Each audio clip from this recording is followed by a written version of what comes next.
Call this council work session to order Wednesday, August 15th. First and foremost, we're going to do a swearing in of a new police chief, Brian Greenway.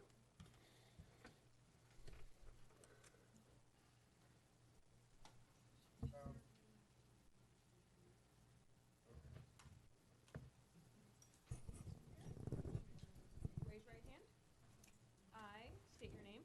I, Brian Greenway, Being duly sworn, depose and say that I will support the Constitution of the United States, that I will support the Constitution of the United States, the Constitution of the State of Oregon, the Constitution of the State of Oregon, and the laws thereof, and the laws thereof, and will faithfully perform the duties of police chief the duties of police chief of the city of St. Helens, Oregon, of the city of St. Helens, Oregon, to the best of my ability to the best of my ability and understanding and understanding during the term of my office, during the term of my office, so help me God. so help me God.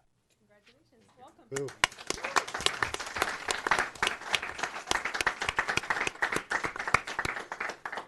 Just want to make a note that I think Brian Greenway has a couple fellow officers here from Las Vegas. Yes, I was surprised this afternoon by two of my longest friends. I came from Las Vegas, Nevada, who flew in and just surprised me in the courtyard to ceremonial pin my badge on. So if you wouldn't know, Greg and Dave, they are police officers in Las Vegas. One's a police sergeant, so they are.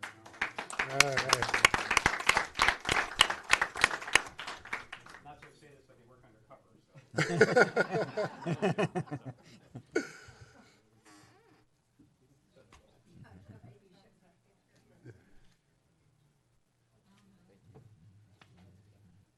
Awesome.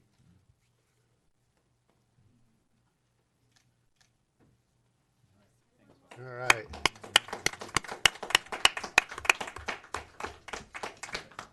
Chief.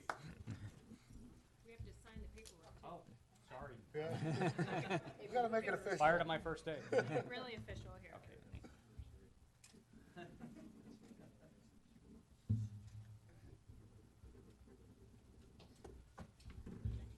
Welcome. Thank you very much. Yes. Thank you.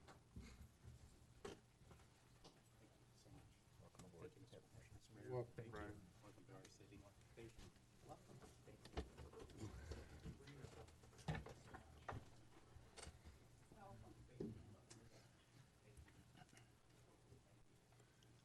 And again, welcome to Chief Greenway. Yep. Couple words or? Yeah, sure. Yeah. Just everybody? You have to grab the mic Okay. because it's got to be on the record. So I mentioned this to a few people earlier, and you know it's a great fit when you just, everybody from day one when you get into the city is just friendly and welcoming and has your best interests at heart. So I'm very honored and humbled to be part of this great community and look forward to working with the community, with the city council, with the police department to continue to grow and to expand the police department and making this the safest community in Oregon. And again, humbly, on behalf of myself and my family, thank you for welcoming us into your wonderful city. So, thank you. It's our pleasure, Brian.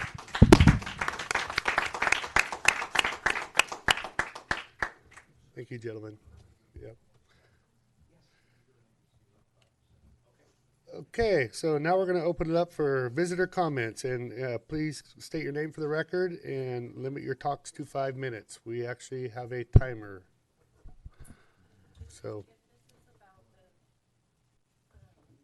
the canoe, yeah, this is about the, Do we not have 5 minutes to comment on any subject? It's actually on the agenda, the request. But you can talk about other things. Ken Force here. I have a business here, Gracewood Design in St. Helens. I did want to comment about the Flying Eagle canoe, which I enjoyed a paddle on this season and last. I do support the concept of having it on public display as public art in the periods of time when it's not being used on the waterways. And I also wanted to make mention that a long list of children who had carved the canoe has been provided, but it's only first names. That falls short of identifying them properly. I think there needs to be at least the first initial of last names associated with each name as far as creating a public work that honors the children that carved the canoe when that day does come. Thank you. Okay, and as stated, this is coming up on our agenda, so if there's any other comments on this issue, we would hope that you would wait till the agenda comes up, that topic. Any other visitor comments? Will we each get 5 minutes during that topic? We'll give you time to talk and present. Yep. Nancy Whitney from St. Helens, and I want to talk to you about Or sit down. sit down. Have a chair. I can do that. No, it's taller than I am. Okay, I want to talk to you about the fence down here on Strand Street. And I know I've been told by a couple of you that, it's not right. We have to have grants. We have to have a plan. We have to do all of that. My point with this is that, and I know several of us have pointed out the hazards of this fence down there. To begin with, the trees are overrun with wisteria, blackberry, bushes and dried weeds, and removal of this fence is mandatory for the survival of the trees. Moths and caterpillars are destroying the apple trees, and the maple tree is full of dead branches. And somebody's going to get hit, I'm sure, by it eventually. And I think the absolute only way to take care of these trees in this area down there is with the fence removal. Now, I know somebody is paying approximately $3,000 every 6 months to keep that fence up, because you rent it from National Fence, and I had a conversation with them, so I know approximately what it is. So my suggestion is, yeah, somebody pays for it. I don't know if that, but somebody pays for it, because National Fence told me it was through the city of St. Helens, but because of the privacy, they could not tell me the exact amount. That's why I had to measure it.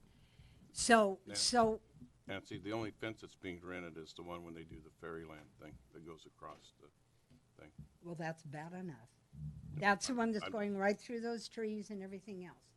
So my suggestion is, without having to have further planning, to get further funding, to get grants or whatever, is take the fence down, clear it out.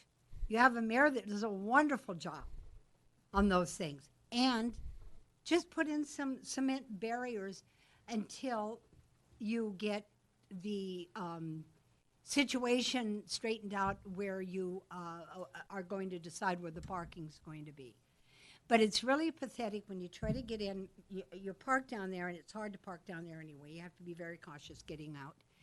But when you see people walking down the middle of that little section of Strand Street to get to the gate that goes out to the beautiful 22 acres that the citizens of St. Helens own, and they're walking in the middle of the street. There's children, animals, adults, and I really think you need to do something about it. Hey, thanks. Thank you, Nancy. Okay, other visitor comments. My name is Willow Bill. I'm here to talk to you today about the Willow Reindeer Program.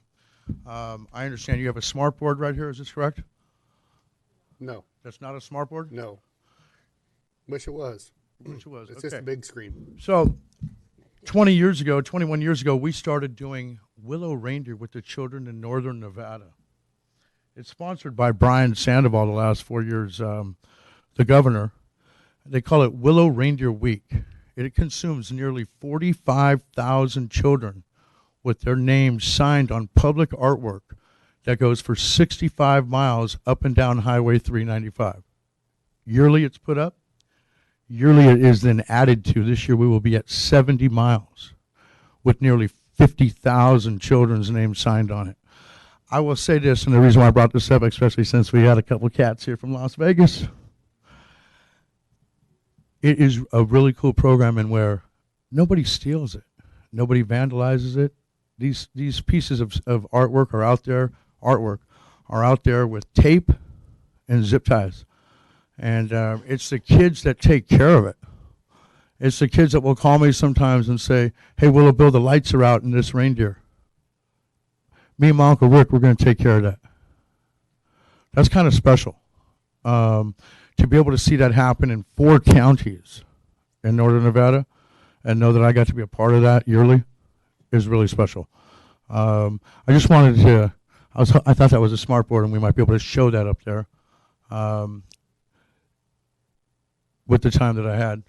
I just wanted to let you guys know kind of some of the things that I'm involved with across this country. That's all. Thank you. Thank you, Willow. Okay, any other visitor comment?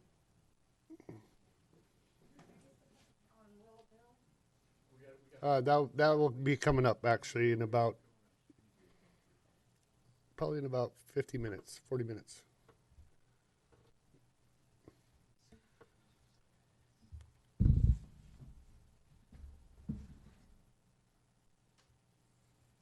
Like the box.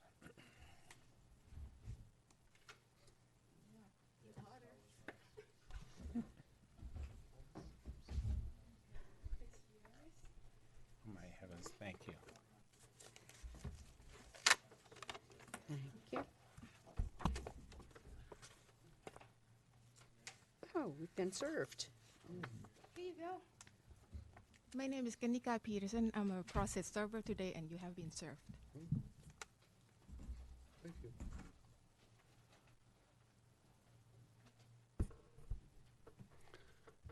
Okay, any other visitor comments?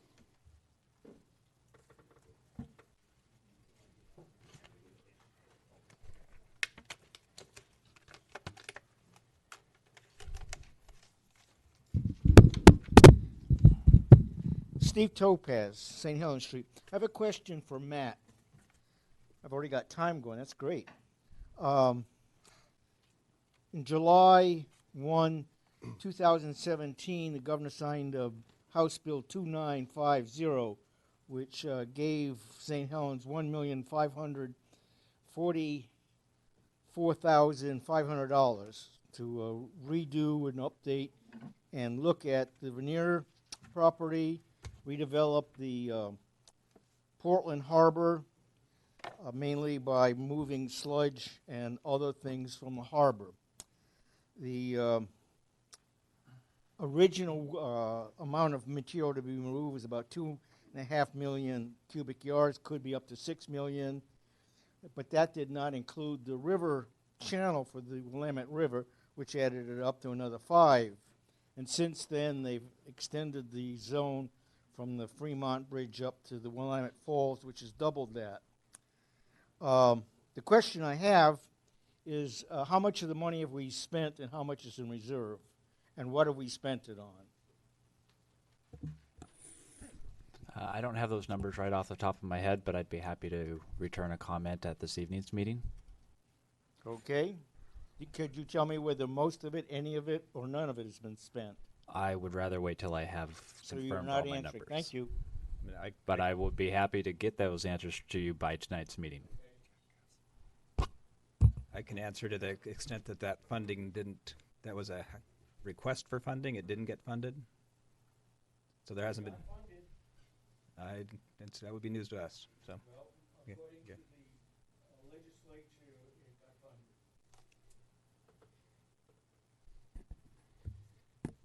Okay.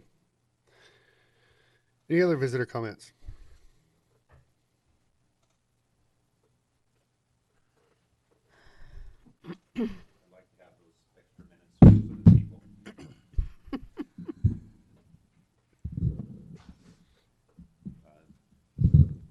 My name is Jerry Belcher.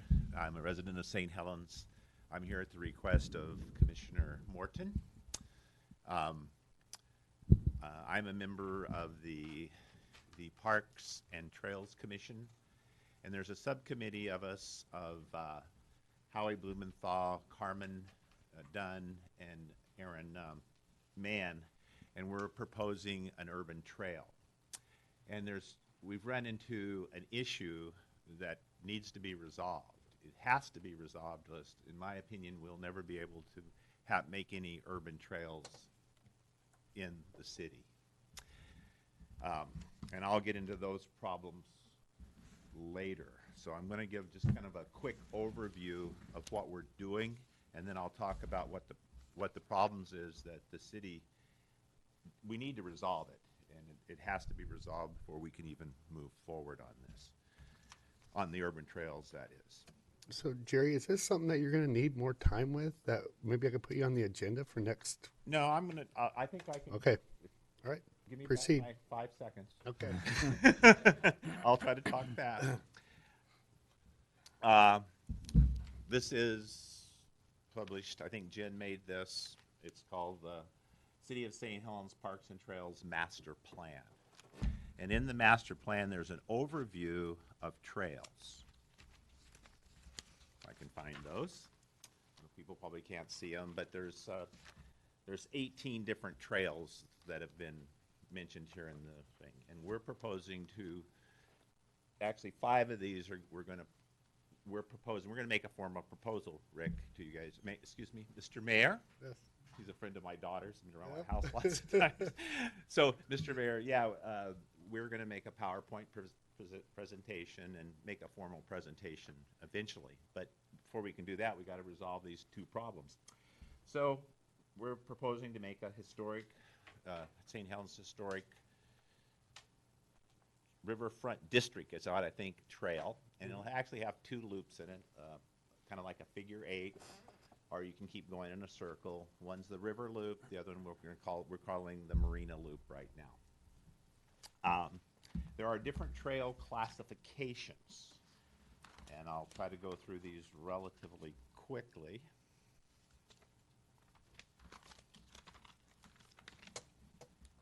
And this is one of the issues that has to be resolved. There's regional trails. I won't get into those. There's hiking trails. And there's local access trails along roadways. And what it says here on the local access trails along roadways here, it says, I'm reading right out of the book here. On low volume, low speed roadways, example regional or neighborhood streets, many cyclists can safely share the road with vehicles. Pedestrians should, and that's the word I really want to emphasize, should be separated from the roadway with a buffer or a curb and a shared use path or sidewalk. In Seattle, Carmen has been to Seattle, she's seen it. I know in Portland they have bike trails. We have, I'll get around to this in a minute or 2 maybe. But we need to know what should, does it mean have to, okay? Another issue is why we're having problems is the trail is going to move along. I got this upside down here, but kind of like this. Well, it's going to go, and this is going to happen in other places on the trail, but not to the extent, just for a very short distance. But in all the other urban trails that are there, this exists also. So on 3rd Street, we wanted to go up 3rd Street. Well, there's a sidewalk that goes up this portion of 3rd Street all the way, except for about the last quarter of it. And there's a sidewalk that goes up this side most of the way except for the first lot here. And there used to be a sidewalk there. But in the past, the city sold back 15 feet of 15 feet of their property for $15. I won't go into why that was done, but... Okay, I paid a lot more than that. Well, but if it was one person, it was like $680. No, it was a group. Yeah, oh, was it? Yeah. That's what I was But it was told. more than that. It was $15. Howard paid $15. You got a for this. deal. Yeah. So the problem we have is if we go up the sidewalk here, we're going to be going in people's property here. Ordinance. I'm going to ask the council and for additional time if you can hurry it up and talk about the ordinance that's before us. Yes, sir. So ordinance 3163, section 3 of that is a 1-sentence word, and it says the city reserves to itself and any operating public utility provider easement over entire 3rd Street, vacated street right-of-way for access, maintenance, and repair of any existing or future public facility or public utility. Okay, I'll kind of cut to the chase here and make this short. So basically what has to happen, if we're going to move up this road here, we can't do it or less, we can go on the sidewalk here, which is the last choice. All four of us don't want to do that because the sidewalk's in bad shape. But we would like an attorney, the city attorney that's on retainer, to look at that and see if we have to, can we go up it? Because it appears like, if you really look at section 3, that there is an easement, you know, so the people bought that land, but the city still has a right to move across it. I don't know if that's right or not. That is not our first choice. Our second choice, and that's why when I read this about local access trails, it should be separated from the roadway with a buffer or curb to share the path or sidewalk. What our subcommittee would like to do is to have a pedestrian lane, just like a bike lane, that's marked. So we need to know how to move ahead with the urban trail. So it's not just, this is going to be the first urban trail. We're going to make a formal presentation. But if we can't go up the sidewalk and we can't go down the street, can't have an urban trail. And this applies to basically, I didn't look at every trail specifically, and they're all 18 of them, but pretty much all 18 of them. So the reason I'm here is I would like for you to have your attorney to give an answer on ordinance 3163, and also, you know, on this should here, because, you know, I used to be an avid jogger, then I got into avid walking, and now I don't do nearly as much, but, you know, when you walk the streets in St. Helens, you pretty much have to walk the streets, and, you know, there's some way that we've got to allow people to move up and down the trail, unless this is no longer going to be the Parks and Trails Commission, it'll just be the Parks Commission. Thank you. Good job, Terry. I mean, Jerry. Mr. Belcher, to you. Yeah, that's right. It was for a lot of years. Yeah, thank you, Mr. Thank Belcher. Okay. Any other visitor comments?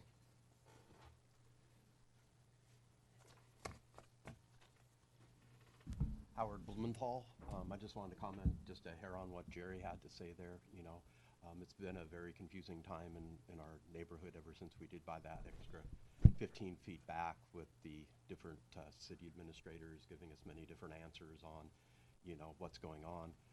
Basic understanding that I really had in that neighborhood was that eventually they would go out to where the 55-foot road right-of-way would become and put sidewalks out there. So it's a very complicated issue in my neighborhood with the sidewalks, because in a lot of parts of the neighborhood, they don't go anywhere. You'll have a sidewalk in the middle of the block. It doesn't connect to the street on this end, doesn't connect to the street on this end. Where are you supposed to go to, you know, how do you get onto it? You know? Also, people don't tend not to use the sidewalks because they're so close to the private property, to the houses. That's it. On my street alone, we've got two very excitable dogs that if people walk up that sidewalk, you'll start having noise complaints from the neighbors because of that. I'm very much in favor of walking trails. I think it would be great, especially on my end of 3rd Street. It's a dead end, so there really is not that much traffic. The other part where Susan lives, there's a little bit more traffic, but I would love to see the city be able to come up with a way that we could, in some areas like that, have like a little mini dashed line that would, you know, be like a pedestrian walk on the side, just to give them a general idea of where to go. Because I don't want to see us waste a bunch of money dealing with sidewalks where the future would be that they'd be out 15 feet farther out into the street, you know. So that's my 2 cents worth on that. Thank you. Thank you, Howard. Thank you. I won't get to vote on that one. Other visitor comments? Okay. Visit from South County Chamber of Commerce Director Simon. Date.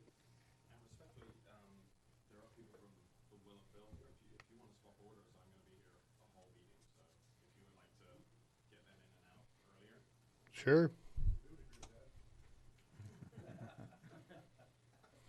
Okay. Yeah.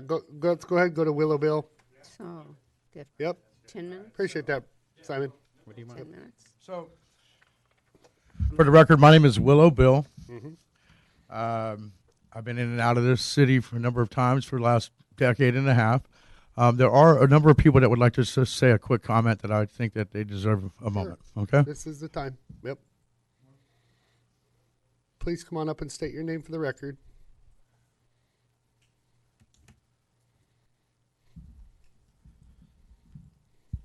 Hi there. Hi, my name is Lana Lee. I'm a resident of St. Helens.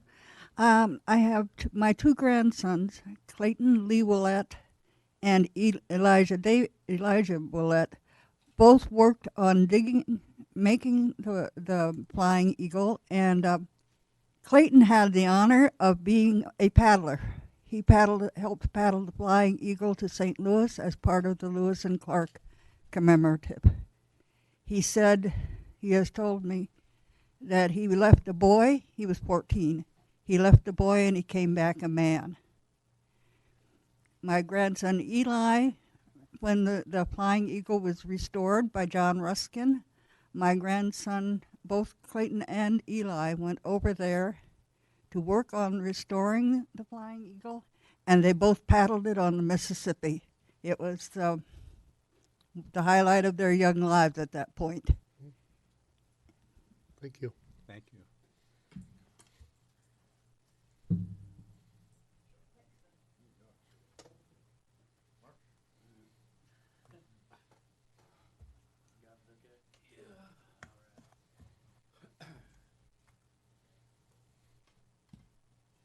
When this started, we all used to run together.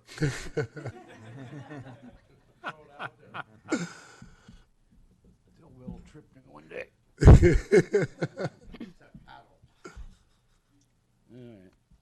All right. Just go ahead and state your name for the record, and then it's all yours. I was going to just write, Mark Schultz, St. Helens. Just graduated a year here. Love it, love it. Anyway, I'll just read this and I'll have to say something else about it real quick. About 2 weeks ago, I experienced an experience I won't soon forget. My son's band, Silver Hill, that's my son here, played a benefit at Running Dog Brewery for the Flying Eagle, a 30-foot long hand-carved canoe piloted by a man named Willow, caretaker of said canoe. In return, Willow gave the band and I a boat ride. We boarded at the marina down here and rowed around Sand Island round trip. The water was smooth, the canoe was really stable, and the history well recited about the Flying Eagle's journeys across the United States. It was fantastic. I strongly suggest making the Flying Eagle a permanent fixture in St. Helens future summers, not only for display, but for actual canoe rides. How many people can say they rowed, R-O-W-E-D, and rowed in a hand-carved, crafted canoe? Let the canoe speak.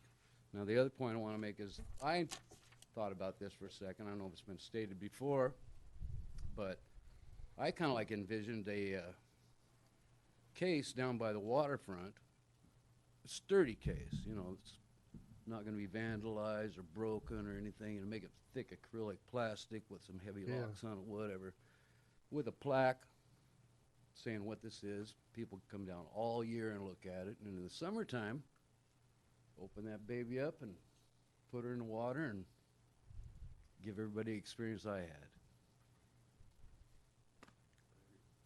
Thank you. Thank you, Mark. And welcome. You know, you said you've been here a year? Yeah. Awesome. Yeah, I still bought a house up on 4th Street. And I'm glad. I love it here. I come from a small town, so this is great to me. Yep. Went down, one quick story, kind of funny. Went down to the movie theater. He's a big city boy, live in Portland. No, don't come on now. And going to the movie theater. It's funny. Going to the movie theater. And, and you know, there's no outdoor ticket, so you go inside to get your ticket. So we did. And I asked the gal there, I said, well, what kind of fountain drinks do you have? She says, Pepsi. And I said, and she says, just Pepsi. And I said, oh, okay. Because it's old-timey, right? Then we were back behind us. So we walk out and go into the theater, and Wynn says to her, says, which door do we go in? Oh, there's only one. There's only one. Thank you, Mark. All right, got me blushing a little bit. So, back on track here. We are the other morning or the other afternoon. We were at the Parks meeting. I believe Howard's going to come up and talk to you. He was at the Parks meeting and part of the Parks Commission, I guess. We had been asking for their support in coming to ask you guys that we have the two issues here on the paper that I gave each one of you. We're here today because we want to place the canoe case and the canoe down in the Columbia View Park. That's one. There's a number of different places people think that it should go. That's not for me or for, I don't know who's that is going to come up with that, but I think a lot of us want it to go there. So I'm going to step back away from that. So, and Councilor Morton, who is our liaison to Parks Commission, is actually going to give a report. So I don't know that if Howard would like to come up and give testimony, but he's going to actually give a report on it a little bit later. Which is beautiful. Do you mean during this segment right here kind of thing? No. Okay. At the So- end of our, Later on in my report, I'll summarize what happened in the Parks Commission, which is very much in your favor. Awesome. So, and then the second thing is our, we would like to get the names of the children on the wall that was across earlier from the, from Ken as well. two things there. Yep. I would like to throw out Wana Federal Credit Union. I've been talking with them, Lisa Clark. If you've ever noticed their flags down there, have you ever noticed the Wana Federal Credit Union flags? Anybody? Yeah. You notice the one thing that's on there the most? The eagle? Yeah, there's 12 of them. I understand you guys have 13 nights. Maybe you're an eagle short. Just to throw it out there. Story of my life. All right, Always so, one short. There's, I think, a couple more people that do want to say something really quick.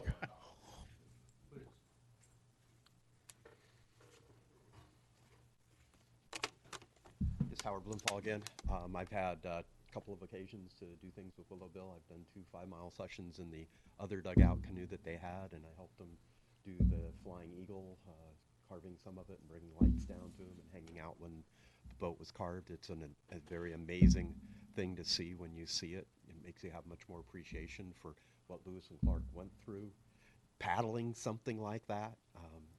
If you never had a chance, that boat is a very outrageous thing to get a chance to paddle, although I think the seat needs a little improvement in the back so we can get better return customers on it. That's it, but it's one of the most beautiful things around, and it's so neat to paddle.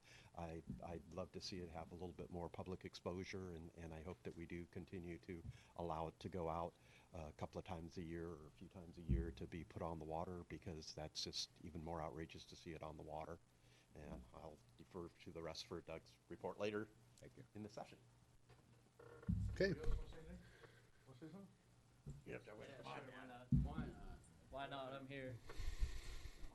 All right. Now that I've already been introduced to the council. Go ahead and say your name. All right. William Schultz, St. Helens resident now.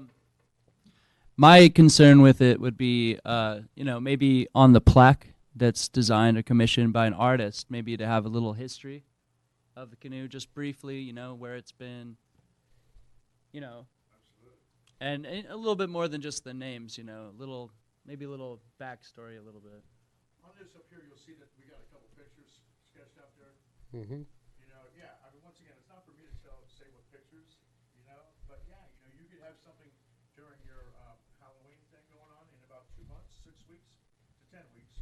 You could literally have a contest going on, some kids making a picture of the eagle, maybe coming up with that winner during Halloween time. Maybe by March 23rd next year, it actually could be finished, which would be the 13th anniversary.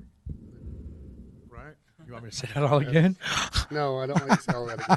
So I just want to let people know and let you guys know that the council has been aware of that this is a beautiful piece of artwork. We are aware of the hard work and the effort and the volunteer hours and the history all behind it.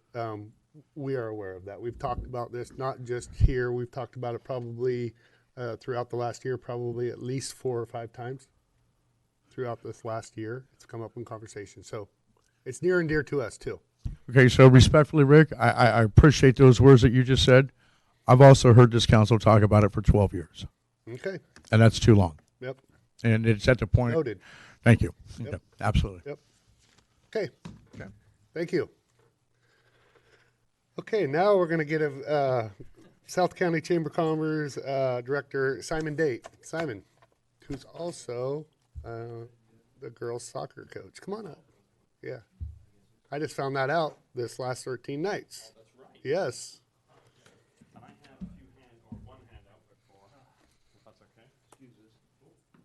Thank you very much.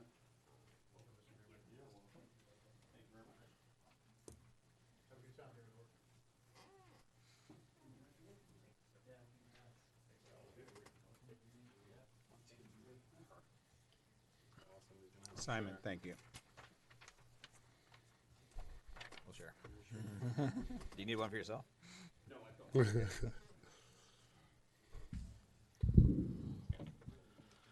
So my name is Simon Date. I'm the I keep saying new executive director. I think I passed 3 months now, so it's wearing a little thin with the new title. But I wanted to come and present either quarterly, monthly, whatever we need to do before the council to let you guys know what's happening with the chamber, what we're up to, some of the initiatives that we're being a part of. And this one will actually be the sort of a kickoff, so to speak. So this is the first time I've presented to you. I've presented to Scappoose and to Columbia City so far. So I fine-tuned the presentation, and now you guys are getting the polished deal. So that's good. Very briefly, as the mayor just mentioned, I've lived here 10 years now over in Scappoose. I just finished an inspection on my house, so we're hoping to sell it this week. So been a busy morning for me, but we're staying in the area. My wife, we've got three kids, and my role in the community, in terms of the community, has been primarily through sports. I'm currently the St. Helens High School girls coach for the high school, and then I started a club out here, FC Columbia County, which was designed to kind of bring two communities together to give young girls a chance to play a sport full time. Where perhaps girls didn't have the same opportunities in terms of representation, in terms of volume that perhaps some of the boys' sports do. So we started that. We started with one team, and we're up to now we have about between 300 and 400 kids go through the program every year. So we're just about to kick off full season. So when I'm not doing this, I'm out on the turf, which is great. So that's my background in terms of. My actual professional background, my whole background has been sports marketing. I worked for Adidas for a long time, doing their stuff. I worked down with Apple, where we helped launch the iPhone a way back, which isn't sports, but it ties into that marketing piece. And then most recently, I, not surprisingly, was involved in the State Soccer Association, which we were a heavy membership organization. So it was pulling 93 clubs together across the state to get to work together. They don't always see eye to eye. Everybody has their own way of doing things. So, my job was sort of herding cats in that capacity, which, nice transition, now into the county job. You notice I put history down there, and I want to talk very briefly about history, and please feel free to interrupt or ask questions if I'm not making any sense or if there's something I'm missing. But I do want to touch on some of the history and more so the fact that over the last 2 years, we haven't really had anybody in my position. We've had an office manager, Poppy. You may be familiar with Poppy, who ran the building up on the highway. She was there for a couple years, did a fantastic job running the visitor center, but there was no real outreach to businesses. So my role coming in since April has really been to get the chamber back online, and we'll touch a little bit on that in a little bit. I think over the last 2 years, I think it would be fair to say we've strained a few relationships with cities. With different groups in the community, and not in terms of necessarily we were actively doing anything negative. We just weren't doing anything. And I think when you have a Chamber of Commerce that represents 2, 3, 6 cities, because we just picked up Vernonia as well. I think it's important that the chamber have a voice and be an active supporter of initiatives that cities are running. And I even made a note there. We're not going to agree on everything all the time, and I think that's okay as long as we can sit down and have discussions face to face. Come in, do more of these types of things. Have you guys come up to to some of the things that we're doing, and I think if everybody's just a little bit more aware of what we're all doing and how we can help each other, I think that's going to benefit everybody. It seems I've had a crash course in small town politics, I'll say that, over the last 3 months, and it's been cool. been fun, but it's but at the same time, it's been very different groups have risen up or have started and been more successful because we're not doing what we should have been doing. And I think my job now is to embrace the work that they're doing and help with the city, embrace some of the work you guys are doing, and Scappoose and Vernonia, Deer Island, Columbia City, and all of those groups. And really, if we can all move forward together, we may not all choose the same path to get there. But if we're in a position where we can support you on an initiative just because it maybe wasn't our idea, or perhaps we think it should be done differently, doesn't mean we can't throw our support behind some of the initiatives that you have, and hopefully, again, with exactly. So I would, I thought brief chamber history. I care about the past, sort of. If I would respectfully ask that going forward, if we would have a fresh start with our group, with your group, and with the other cities as well. And I'm, like I said, I'm the one running the show right now. It's executive director is a fancy title, but I'm also pulling the weeds, and I cleaned the bathrooms this morning. So it's we're doing everything up there that we can to keep it going. So moving on to membership, the way our membership works right now, the more successful you are, the more employees you have. Oh, I should talk to you guys too. The more successful you are, the more employees you have, and therefore we charge you more, which seems kind of crazy to me. And I've met with, I'm going to guess, between 15 and 20 different chambers, and that's sort of an archaic way of doing things. So we are going to move to more of a service-based or chamber membership, and you'll see some changes hopefully coming up in the next, I'm going to say month, but if we're on the record, I'll say 2 months. But we're gonna reevaluate what we're doing in terms of membership. If you're not taking advantages of some of the programs that we offer, you shouldn't be paying for those programs. If there are programs that you really want this aspect of what we do, and you don't care about the 90% of the other things that we do, that's great. Then let's just focus on that and see if we can get you moving forward. Using that model. So it's not really a la carte. There will still be tiers, but there's definitely meeting with businesses and other chambers. There's certainly going to be a lot more. It's service based. I don't care how many employees you have. There's plenty of restaurants around town that have a number of employees, large number of employees at very low margins. So that's not always I feel, and I think some of the other chambers feel, is not a very good a way to do things. I put down there, it's not your grandparents' chamber anymore. We're not in the maps and phone book business forever. We do have maps. We do have phone books. If you need both, you can come up and get them in the visitor center, and I think that's an important part of what we do. However, my job, I feel, is to make businesses successful, help them stay open, help them understand the needs of the community in terms of what they're doing, and really try to get some of these closed up doors open again, try to get people in, starting new businesses, make it a more encouraging place for businesses. Obviously, St. Helens is a huge part of that. But I think, with the other cities that we work out as well, we've got a big initiative right now in Vernonia where we're trying to, long story short, the Vernonia Chamber wanted to concentrate more on tourism. So they weren't really interested in doing the business side of life anymore, which is fine. So they started the Intercultural Society, I think it was called. So their board basically took over that. So we took over the business responsibilities. And, and again, Vernonia is a great place. We're trying to help some businesses out there that are struggling. My background, like I said, is marketing, which I think a lot of businesses right now need help with. They don't have time to do it themselves. And I feel like I'm okay at it. So hopefully we can make that happen. Do graphic design by chance? I do. Yep, that's what I was curious. Yeah. So that's how like I said, our membership and going forward, how things hopefully will look. I do want to talk about some initiatives and goals right there. We have some shiny objects. I refer to as shiny objects. Getting the chamber back online.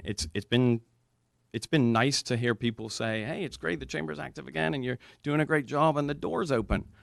I was like, well, that should be the minimum of what we're doing, you know. Or, hey, the website's accurate. Nice job. And it's like, well, again, that's sort of the minimum of what we should be doing. So, yes, we're back online. Yes, we have a fancy new website. However, that's, again, I want to make sure the expectation of everybody, of myself and businesses, of myself and you guys and the other cities are not that we're just accurate. We haven't been, and I think that's a big problem. But I think our standards should be a lot higher than just having the doors open 5 days a week now instead of 2, and having accurate information online. So we do, next point down, we do hopefully have a closer relationship. I know I've met a lot of people in this room. I've been out Mondays and Wednesdays and Fridays are typically my days in the office. Tuesday and Thursday I'm out pounding pavement, meeting new businesses, and really trying to get that relationship going. We've been able to work very well with Tina Curry in your office. Tina and I have a fantastic working relationship. It's fun meeting with her, which is great. We're involved now in 5 different elements of Halloween Town, which is great. So we're going to be lending our support there in any way we can, and you know, with Scappoose as well, we have the Wings and Wheels event this Saturday. Quick plug for Wings and Wheels, 9 to 5 at the airport. Would be fantastic to see everybody there. But again, it's just sitting down and saying, hey, what can we do for you? What can you do for us? And let's, you know, we'll figure it out together. Digital magazine and website. I kind of touched on the website part. The digital magazine, we actually have one coming out this week. This will be our 3rd edition. It's, if you don't know, which I don't know if everybody does know, very quickly, it's a magazine. That sounds ridiculous. It's a magazine and it's digital, but it's basically an online magazine. And you can click and touch and point anywhere within those pages as you turn them online. And so we offer this up to all of our members where they can, it can help with a little bit of marketing. So we send it out to about 8,000 people. And so they get touch points on, you know, if you have a piece of, you know, online and you click on this part, it might drive to their website. This might drive to an event. This might email them. So again, it's a lot more personal. It's also accessible on a mobile device as well, in a different format, which is a big thing for us. So again, a little shiny object. It doesn't take a lot of effort to do, but for those small businesses that are in town, that's kind of a big deal, especially to get that kind of exposure. We are currently working with the city to move the museum up to the chamber. I'm hoping, I was told I would have an answer Friday on that. So, just for clarification, that's not the county museum. That's the Museum of Oddities. Yeah, the creepy one. Yeah, the one with the rabbits with the horns and stuff. Yeah, Yep. It's kind of cool. Well, that's weird, but it's cool. But there's nobody in there, so I'm happy for any company, even the weird stuff. So yeah, nightmares. So there's some really weird stuff in there, and you guys have messed up. And also, I mean, we've got a fantastic building up there. I mean, so you know, there's different ideas of what we can do with some of the space, and maybe that involves us moving around a little bit to give an opportunity to. One of the ideas that we were kicking around was to have kind of like a pop-up shop type thing. So if somebody's starting a business and they can't commit to lease space or lease time here in the city for that first month when those funds are super critical, come on up and use one of the rooms in ours, set up shop there. You know, you're obviously limited a little bit by our hours, but it's just we have this giant building with all these open rooms. And that takes some of the pressure off perhaps somebody. And you can even see if your business will even work. 1 month perhaps isn't the greatest time length to establish that, but I think it's important that, you know, you be given a chance in it, you know, if we're just sitting on space. The young workforce partnering with the schools, we're heavily involved with OMIC, the Oregon Manufacturing Innovation Center over in Scappoose, which will affect kids here as well. We do a lot of work with both high schools, helping to find those kids. You know, through part of my coaching job, a lot of the kids I've been coaching since they were about 12, they just graduated this year. So it's kind of like I graduated 30 of my kids this year. And it was amazing to talk to them and see how many were wanting to leave, and I don't know if they intend to come back. And that's a problem for us as a workforce. And I'm making generalities here, but I think most of the point is there's no opportunity here, perception-wise. You know, perception and reality, I realize, is different. But the work that they're doing over to over at OMIC, especially in those kids who perhaps aren't going to go to a four-year university, who do want to work those trade jobs, the welders, the electricians, the plumbers, those types of kids, they need something, and there are businesses here that can help those kids. So I think that's important as well, to be involved in that. We do have a leadership program that we're going to be kicking off later this year, and that will be where we are going to offer up, we're going to ask about 100 people to apply. We're going to end up netting on about 20 people to join this 9-month program. We'll ask you to commit 1 day a month, and we will take you on a tour of the county. Not just a sightseeing tour. We want to go look at how government works, how city finance works, how we deal with the homeless, how we deal with local businesses starting up, how we deal with the elderly, lots of different aspects of the community, so you feel a little bit more vested in the community. And then at the end of that 9 months, you will initiate a program within your group to fund and to solve one of the problems in those areas, which is a big deal for us. To make sure that we're having leaders who are vested in the program, and it's really a pull back let's peel off the layers and see what the issues are. It's all well and good us getting a little pat on the back. It's like keeping the doors open. That's the basic we should be doing. Let's find some issues and let's solve them. And that will hopefully, will involve the cities, and that'll be a big push for us. And then the last three, or there's actually four, I left one off. The last three here, I don't know if you've noticed in Columbia County, we don't have a huge amount of diversity in this county. I don't know if anybody's noticed that. But we, after talking to local business owners and some people that are operating businesses perhaps, should we say under the radar, we don't, perception-wise, aren't very friendly to all types of businesses. We don't make it easy for them to start, to be successful, and to continue, making those strides towards having successful business. So we're going to start three committees, if that's the right word, committees up in the chamber, and we're just going to get together on a monthly basis, and we'll talk about some of the pitfalls, some of the issues that we're having. So women business owners, Latino and Hispanic owners, and then young people opening business, young under 35 or under 40. Those types of people who perhaps, again, perception aside, do feel like perhaps they don't have a voice in St. Helens, in Scappoose, in some of the other areas, and I think having that relationship is a big deal as well. And then the last part, the other thing, and it's not really a committee, but one of the things that I firmly believe in is people. I worked one of my worst jobs ever. I sold print nationally for about 2 years. It was a horrible job. Print, like the big banners you see in stores, Foot Locker, and all those things. Awful job to try and get in and convince people that you're selling a product that's fantastic and that they should buy from you and you're awesome. If I could get in the door, it's a lot easier. So part of this new thing, where we kind of follow that model. I used to do it at my old job in a thing called Inside Vinny. Vinny was the name of our van. So we just did this kind of like crazy. You guys have seen Carpool Karaoke, right?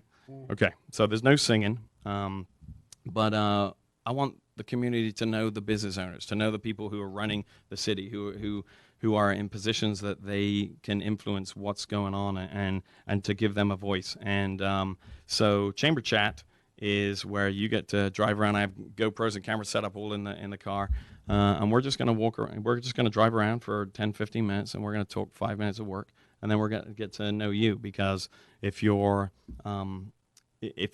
whatever business you're selling, if the people can identify with the people behind you, and we've seen stories where people, a perfect example is if you know anybody who's rescued anyone in the water recently, it wasn't about a title, right? It was about a person, right? It was about a person who did it. So we've done 9 so far, and it was just about making that connection with that person. It's a lot harder not to shop somewhere if you identify with those people. So you get to retain that small town community feel. You get to personalize your business, but it's about you.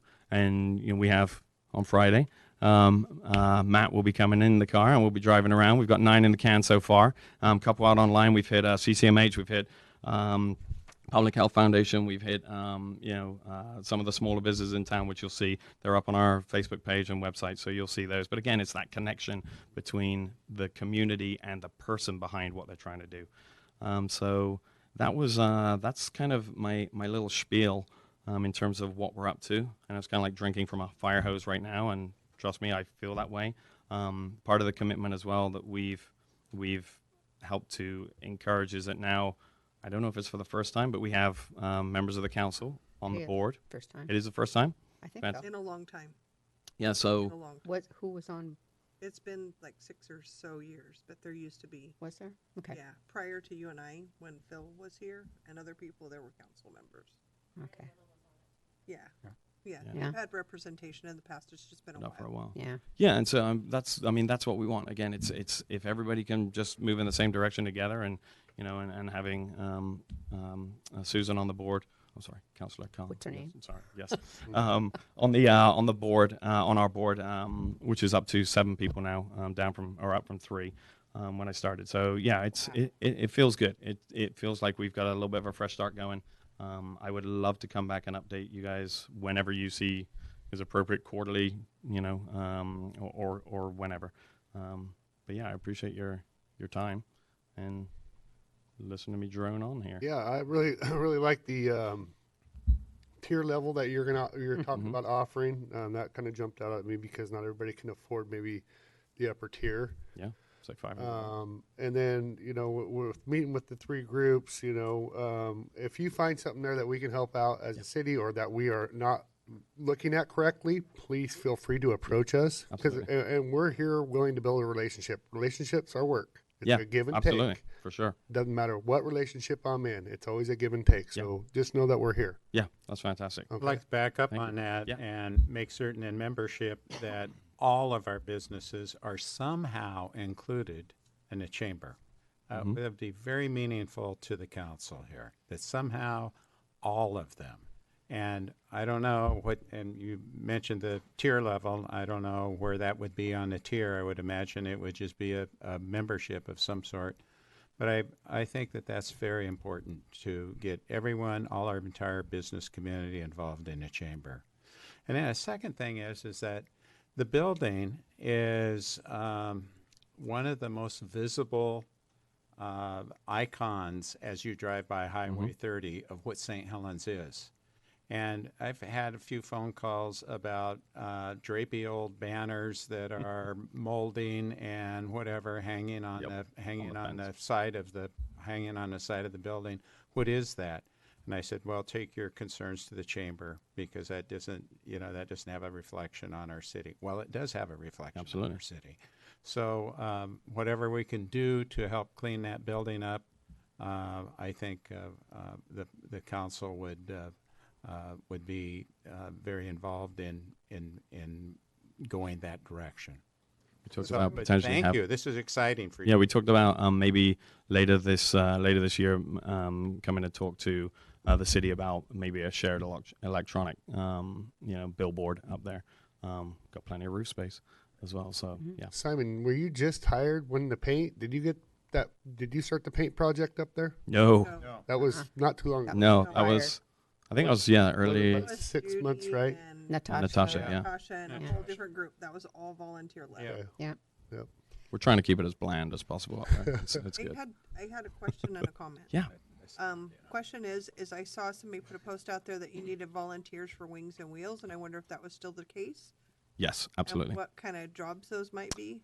So Wings and Wheels, it starts with a half marathon, which is we have part of my benefit of being a coach is that I have 30 volunteers at my disposal, hopefully. So we're having some of the girls come out. The main push is going to be when it starts. So it's at 9 a.m. Till 6. We've got I think we had a meeting yesterday. Got about 50 antique airplanes coming in. They've got 54 trophies to hand out for the car show. So I'm going to say 100, 150 cars coming in. We're expecting about 3,000 people, and we need help with people to direct to, the St. Helens rugby team is coming out to do the parking, so it's, if you're available, come on out. Shauna Duggan and I are going to be out there from 8 to 11, I think. And then I had just having been part of a business in this community for about 15 years. You're a breath of fresh air. Yes. Oh, And I well, thank just you. welcome the input and a new take on what chambers are today. And I think that, you know, an open mind and an open attitude serves us well. And thank you for Thank coming you. and doing this presentation. I appreciate the new direction, and yes, I really liked having the presentation. I'll look forward to future Yeah. ones. Fantastic. Thanks. We're good? Thank you. Thank you. Okay, fourth quarter communications report. Crystal. Oh, there she is. I'm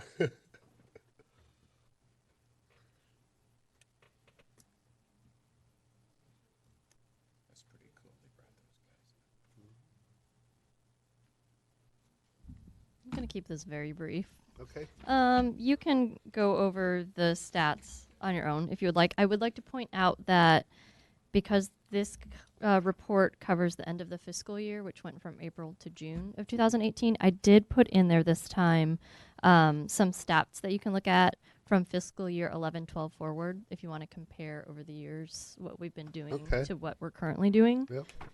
I would like to cover just our activities highlight to go over again what we did this last quarter. Obviously, our biggest thing was we launched the St. Helens Recreation Program. Well, Matt and Shauna.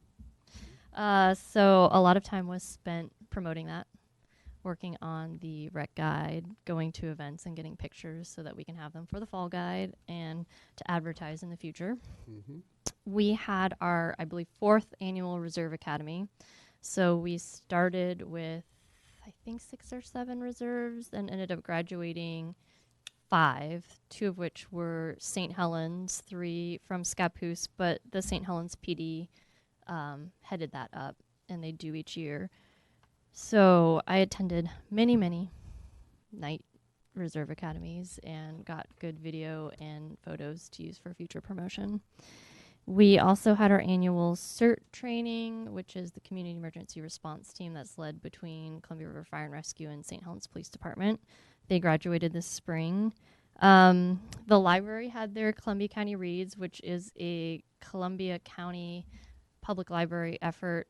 They all collaborate together to read the same book. We this year featured a local author, Willie Vlotton, who lives in Scappoose and has actually several movies that were made out of his books.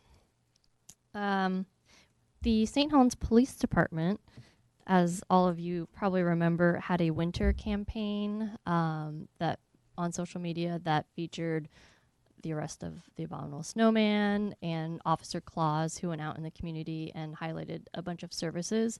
We entered that campaign into a social media competition through the University of Oregon. It was a national competition that had a bunch of different categories. We entered ours for best use of humor, and we won. We don't win anything other than, yay, we won.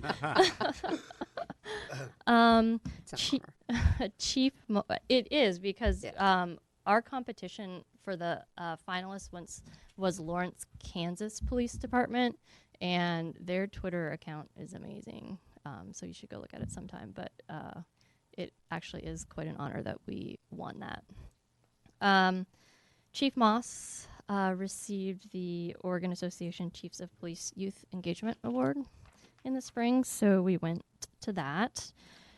We highlighted the Columbia Boulevard sewer replacement project this spring to let people know that that was going on when streets were closed or down to 1 lane. We purchased software this last quarter that allows us to now do videos for the city, some higher end videos. So for Police Week, we featured a different service that the police department does each week. For Public Works Week, we featured a bunch of the services that Public Works does for the community and put those online. We also we work with a company that hosts videos on our website that cover community life, tourism, economic development. We re-upped the contract with them. It's free to the city. They came out again in June, I believe, and I took them around and they redid all those videos. So that will be up on our website again for another couple of years. We also launched this spring the library's Facebook and Twitter accounts. So that involved going to a bunch of different meetings with stakeholders, creating a plan, launching that, getting it underway. We will continue to work on that to try to grow followers and engagement. I have been working on doing some updates to the police department website. I've been sitting over there once a week and working on stuff for them. So we now have a new CERT page, a school resource officer page, code enforcement information, accreditation, and statistic updates that have been done on their website pages. We started to, now summer library challenge is over, but when this report was happening, we were starting to launch advertising the summer library challenge at the library, which is, again, their busiest time of the year. They have a ton of stuff going on, a lot of people coming through the door every day. 13 Nights on the River started, and I believe we have 3 concerts left for the series. So if you haven't gone out and enjoyed one, please go down on Thursday night. I attended a first stakeholder meeting that was countywide for public information officers. This is the first time that we have met countywide for many, many, many years.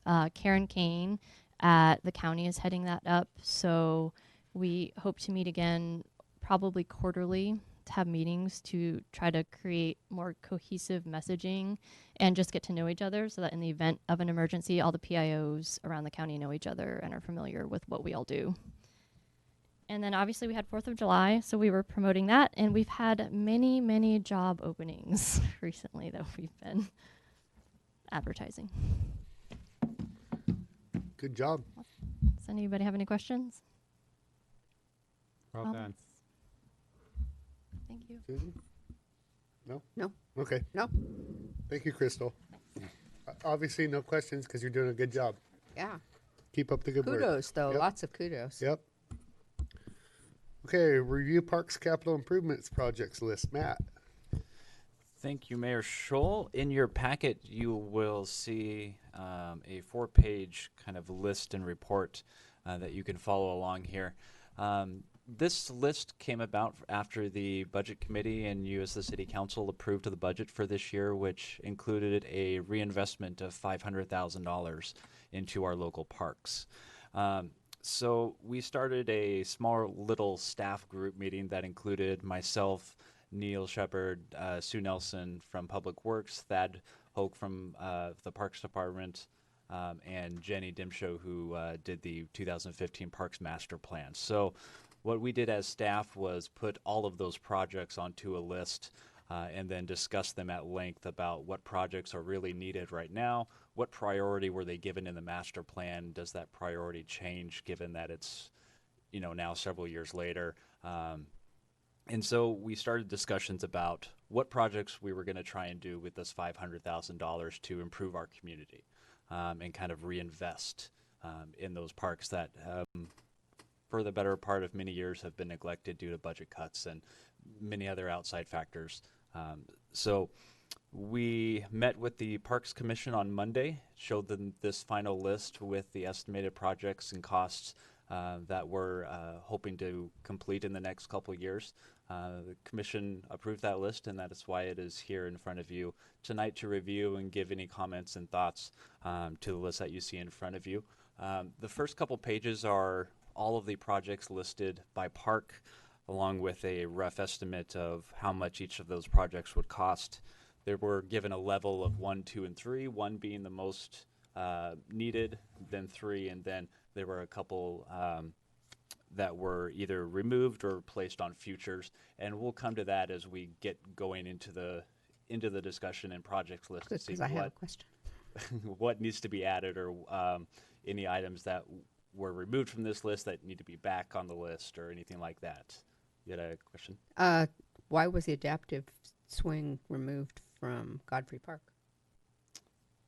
Already been installed. Oh, okay. Yeah. So I thought it was another park that had been put in. Matt, do we have this evening, when we go over this, do we have room for some additions with the council to possibly talk about that might be very minimal? and very timely. Yeah, absolutely. Yeah, that's why this Yep. list is in front of you for you to give an opportunity as a council to give any suggestions, Appreciate additions. that. Well, I just or want to changes. remind this council that we have a meeting at 8:30 tonight as well. Yeah. True. Yep. Okay. Yep. This will kind of be a living document over the next couple of years, and I would envision us coming back on a somewhat regular basis to the Parks Commission as well as the City Council, updating you on what projects have been completed, which ones are on the docket, to kind of refamiliarize yourself with the list of these ongoing projects. Thank you.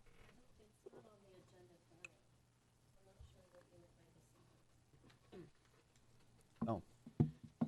Oh, Yeah, because okay. it just probably because it just came from Parks. You just Commission, wanted, you just wanted put this, Yeah. this, your report, this is a report, you This just is a wanted report to see this? to, yes, kind Okay, of I'll give the respond to city that council, report yeah. then. Thank you. Yeah. In my report.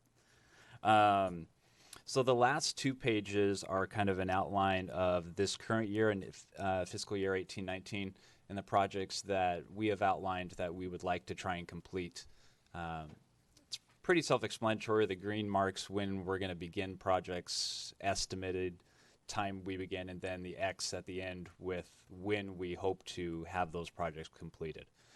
So as we get through probably half the year or through the end of the fiscal year, we'll kind of keep you updated on where we are in those projects. And I'm sure Neil and Sue and the Parks Department will give reports on those projects as well as how they're going. So if there aren't any questions, I'm happy to answer any, or we can kind of move on. But always know that this is kind of a living document and part of that reinvestment into our community. So we're Well, always you've done all the necessary process too. I like that you went through Parks Commission. You've talked to Sue, engineering, Jenny. I mean, they've all correct. We yeah. started with staff to get the ball rolling, and Yep. then rolled Yep. it out to the commissions, and now to City Council for you to kind of Absolutely give your blessing, so to speak, on moving forward. the necessary steps. Yep. Okay. Any questions for Matt? Okay. Request from library for Columbia Learning Center building improvements. Margaret. Yes. I wanted to first say that the earlier request that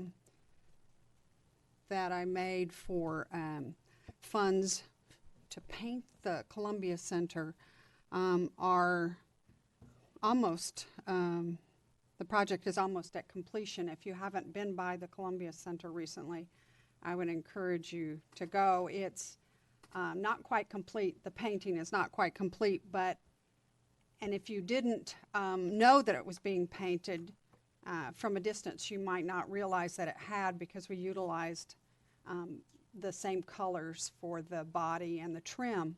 But what we did change was the accent colors. So once that's finished, you'll be sure to know that it's a brand new paint job. We used the blue accent color. That's the same blue that's in the city's wayfinding color scheme. Great. And I have gotten nothing but positive remarks about how it really perks up the look of the building. So if you're in the neighborhood, please drive by.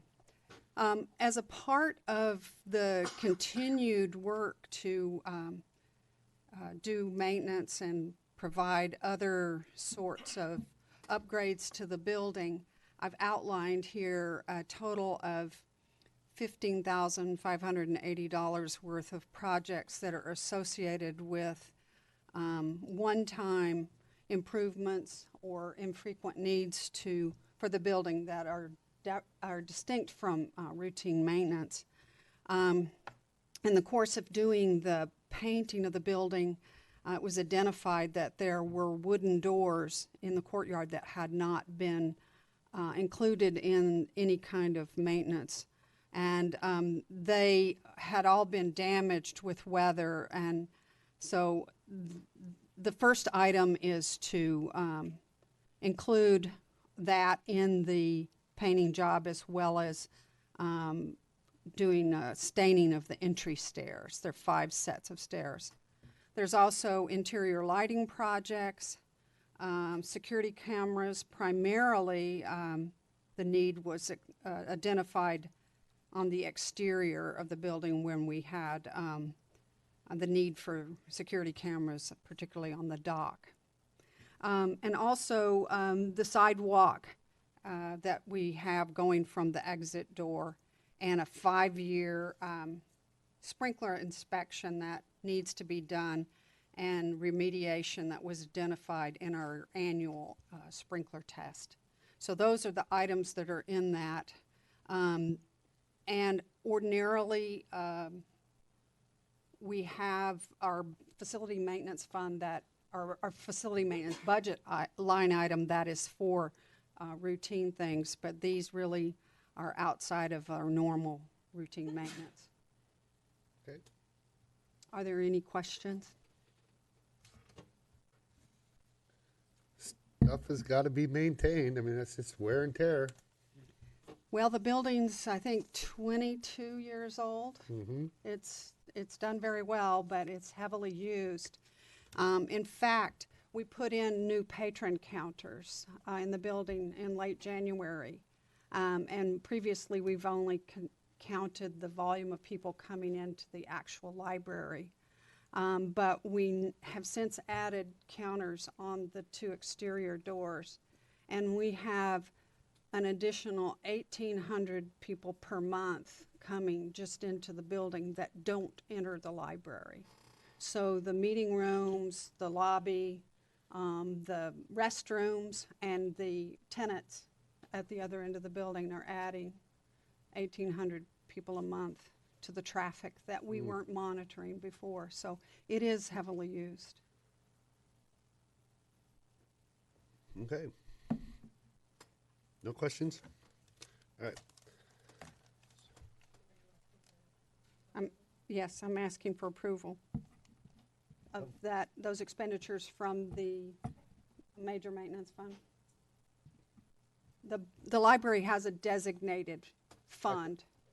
I kind of stated that I understand maintenance issue on wear and tear stuff. Okay. Right. So if it needs to be done, it needs to be done. We don't want I to, agree. cheaper to maintain than actually let it go too long and have to do a bunch of stuff. We all have to act on it. Does it You okay require? with it? It's fine by me. Fine? Fine? Yep, Thank you. you bet. Okay, so we always start off with Chief Greenway. We always start with the chief, so department reports. Chief Greenway. Yes, thank you, Mr. Mayor. Yep. I have just a few things to bring up today. The first one is Brianne Mares, who's our Columbia Community Mental Health representative who teaches CIT for Columbia County. Her grant expires in September 30th of this year, and they have submitted for an extension, a year extension. It's in the pipeline, so to speak. We're just waiting to hear if that grant will be funded for next year, and then it would run a year from September 30th, obviously to September 30th, 2019. So as soon as we hear, I'll let the council and you, Mr. Mayor, know on that. We have selected our second school resource officer. Officer Sean Ludke was identified to work. Sadly, Officer Ludke is having some medical issues, so he's off for a week or two while he passes a stone, if I can say that. And as soon as he gets back, we'll get him up and running. And then next week, I'll be meeting with the school superintendent for expectations and to build that relationship. I've worked with Crystal last week, met with her, and we scheduled our first Lemonade with the Law on August 28th at Burgerville. In the interim, I'm meeting with Crystal and other department members. We're going to seek a venue. Hopefully, I can work with Margaret, maybe at the library, big enough that we can implement a first Tuesday, where it would be the first Tuesday every month. I'd invite the community to a meeting, and the first 20 minutes or so, we would go over various crime topics, crime prevention, what the flavor of the month is, if you will, whether it's how to keep themselves safe, and then we'd open up for general discussions. It's been very successful in my career in the past. It's a great way to meet the community. It's a great way for the community to meet each other and start working on problems and concerns, so they can actually put a name with the face, and sometimes they might have an issue that they don't think warrants calling the police, but in reality, it's just a good way to for our citizens of St. Helens to know that the police are there and working with them and for them. So that's all I have right now, and look forward to the next council meeting and hopefully have more for everybody. Yep. And welcome again, Brian. Thank you, sir. Thank you. Sue. Not a lot, just advise you that we have a project out for bid right now. It doesn't bid until the end of September. It's hopefully to realign the 10th Street storm pump station to turn that into a gravity storm system. We do have that in the budget this year to do, so we're hoping we can get some reasonable bids in order to be able to construct that during it. It's something that can be constructed because of the type of construction during the winter months. So we're hoping someone will pick up on that and want to fill in some winter work this year. But we just put that out to bid today. So with the gravity feed, we're talking Old Portland Road and Plymouth South 10th? It's, yes, it's on South 10th Street between Plymouth and Old Portland Road. So will that take away from that whole, the station, and it'll be all underground? Correct. That's Now, is there two lots there? Yes. I'm just curious. There are. There Will are those two be platted builda- lots there. Will those be buildable lots that we own now? If this project gets completed, because Okay. right now the inlet pipe comes diagonally across those. Uh-huh. So you can't really build Sure. across that. So that's part of this project would be to realign those so that they follow the lot lines and within an easement. Nice. It would have to be provided. And then if they were sold, if they changed hands, there would have to be an easement maintained along that. But then they would be buildable. That's correct. Okay. Yeah. Thank you, Sue. Mhm. Neil? I just had a couple things. Just wanted to let everybody know that one of our employees, Scott Duran, took a position with the city of Scappoose, so we have a job opening there. And I wanted to mention that on Sunday afternoon, we had a huge opening, which I think, Mr. Mayor, you saw fall and take out It was power massive. lines It and was everything else massive. in its way, and pretty much knocked out the power to pretty much all of St. Helens, from what I understand. And kudos to Public Works was right on it, and they had to wait for the power company. And the power company, I just want to give them, while you're, I'm not cutting you short on your report, but it's why it's on my mind. The power company was literally had multiple crews. The guys were running. I mean, they did all they could. This was a massive tree that shook 5 poles deep, knocking lines off, and went beyond that. It went probably 10 poles deep on each side for transformers and whatnot. So Yeah, so I just wanted to add on to that Buck Tupper was the man on call. He did call me on a couple things, but he did a really good job. Yes, he did. And the crew did a good job, too. It was about a 7-hour ordeal over there. So anyway, most of the neighborhood was pretty happy. So that's all I got. Thanks, Neil. Margaret? Well, I think August must be a month of painting, because I just wanted to say how much I think the striping that's being done on the streets looks really great.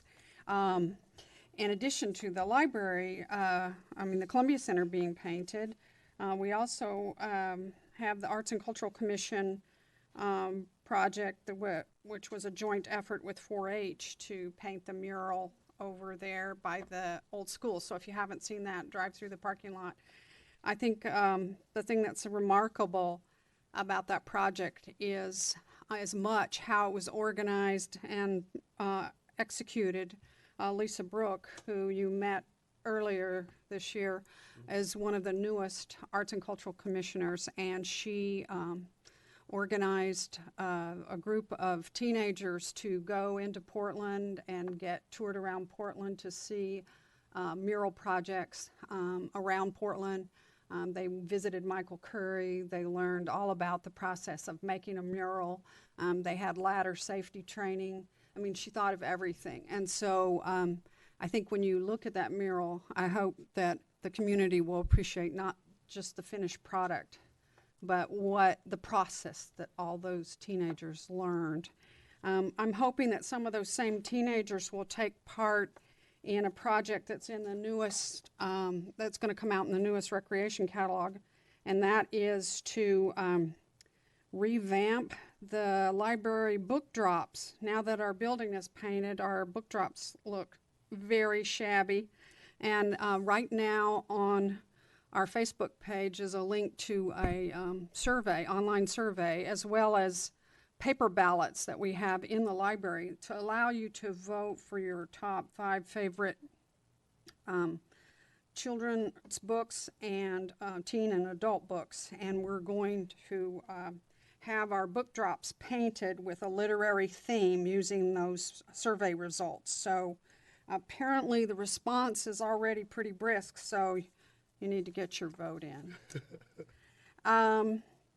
And I guess the last thing that I want to mention, and I really want to say this is really in the earliest stages, and I don't have as much to tell right now, but I just wanted to kind of give all of you a heads up. Susan and Gretchen, our youth librarian, and I met recently with Miranda Scheiding. She's the director of the Northwest Regional ESD STEM Hub, and she represents Tillamook, Clatsop, Columbia, and Washington counties. But she primarily works in the Tri-County area because she said Washington County has a lot of resources at their disposal. But she has identified the work that Gretchen is doing with STEM-related activities for elementary school kids after school hours as being unique in that Tri-County area. And she wants to use the program that Gretchen is doing as a pilot. And she's waiting for some funding from the legislature. And so we're going to hope to hear soon what kind of energy and funding that's going to make available to us to enhance what we're already doing and develop it as a pilot that can be replicated in other settings for that age group. And so some of the things that we've been doing under the umbrella of Gretchen's Make It series, which is something that happens most Wednesdays after school and has been happening throughout the summer, includes things where kids get experience with computer animation and these little dot and dash robots, some of the things that Gretchen's told you about before in her visits to the council. So it's exciting. It may even be possible that we'll have funding for an intern to help Gretchen. So I really feel like this recognition that Gretchen's getting for the creative work that she's doing is well-deserved. And so I'll be reporting more as I learn about that. That's all. Thank you, Margaret. Matt? I just have a few things to mention. From the finance department, we've made a couple, 2 or 3 now, site visits for software vendors that we're looking at. We have a couple more, so hopefully, hopefully by next month we'll have a kind of a group decision of what software is the best choice to move forward. And on the court department, Amy and Sam are very well working out with staff. Staff is very happy with the choices that were made for the new city prosecutor and the judge. And so we'll be working probably with the new chief here and Melinda to make sure that Sam and Amy both get some time to meet with the police department and answer any questions and kind of work more closely with them to create a more cohesive environment, something that we haven't had for a little while. So it'll be a nice, it's been a nice change so far from where we were in the past. So very excited about the future with them. One other topic I wanted to bring up is the rec program was contacted by Northwest Regional ESD to do a parent cafe for once a month, starting at once a month for the September, October, November timeframe for our new catalog. I didn't get a chance to get the contract agreement to Kathy, but I was hoping to get a consensus for a signature. It can either be by the mayor or John or myself to sign the contract. The Northwest Regional ESD would basically be there to invite parents and kids to come in. The rec program would provide activities for the kids to keep busy in a building to be determined in the future, and it would basically be a listening outpost for parents of certain topics that the ESD would kind of coordinate the topic of discussion to make sure everything stays on track. ESD would provide dinner to the families. That's part of the contract signing that they provide those meals, but it's an opportunity for parents to talk about current topics, keeping kids off the iPad for so long, or any kind of parenting topics that may come up. So if it's okay with the council, of a consensus that when I get that contract from ESD, if the mayor or John is okay with, or if you're okay with them signing that contract to do these events for the Parent Cafe. I have no problem. Is this the same thing that we met about? Yes. With, okay. Yep. Just didn't exactly Sounds good. recognize the description. Shauna had mentioned it to me before I was at a rec event. She gave me kind of the overview of rundown. it, yeah. Yep. Okay. Great. The other thing in regards to the rec program is that we've been chatting with the school district for the last couple months about this upcoming fall term and the desire for the school district to have an after-school program that is housed in the Lewis and Clark Elementary School. Right now, they do not have a provider that is in the schools right after school that the kids can go to on a daily or weekly basis, basically to cover child care services from when school gets out around 2 o'clock or so to when they get home, 5:15, 6:30-ish, depending on where you're driving from. So the school district has asked if the rec program would be interested in doing something like that. The school would provide the facilities, like I said, mentioned at the Lewis and Clark Elementary School, and it would be a paid service that the parents would have to pay for on a daily basis.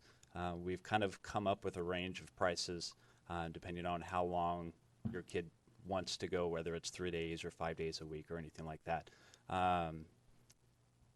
With doing this program, it creates a funding opportunity, a dedicated funding source for the rec program, which is one of the key milestone goals for this program as we kind of get things started. So the desire for the school district is that they would like us to run that program. I wanted to at least run that by you as a council if you're okay with us moving forward with something like that, because it would likely entail us hiring a part-time person specifically for that program. Just someone to be at the schools from 2:15 to 6:30-ish. So let me get this clear.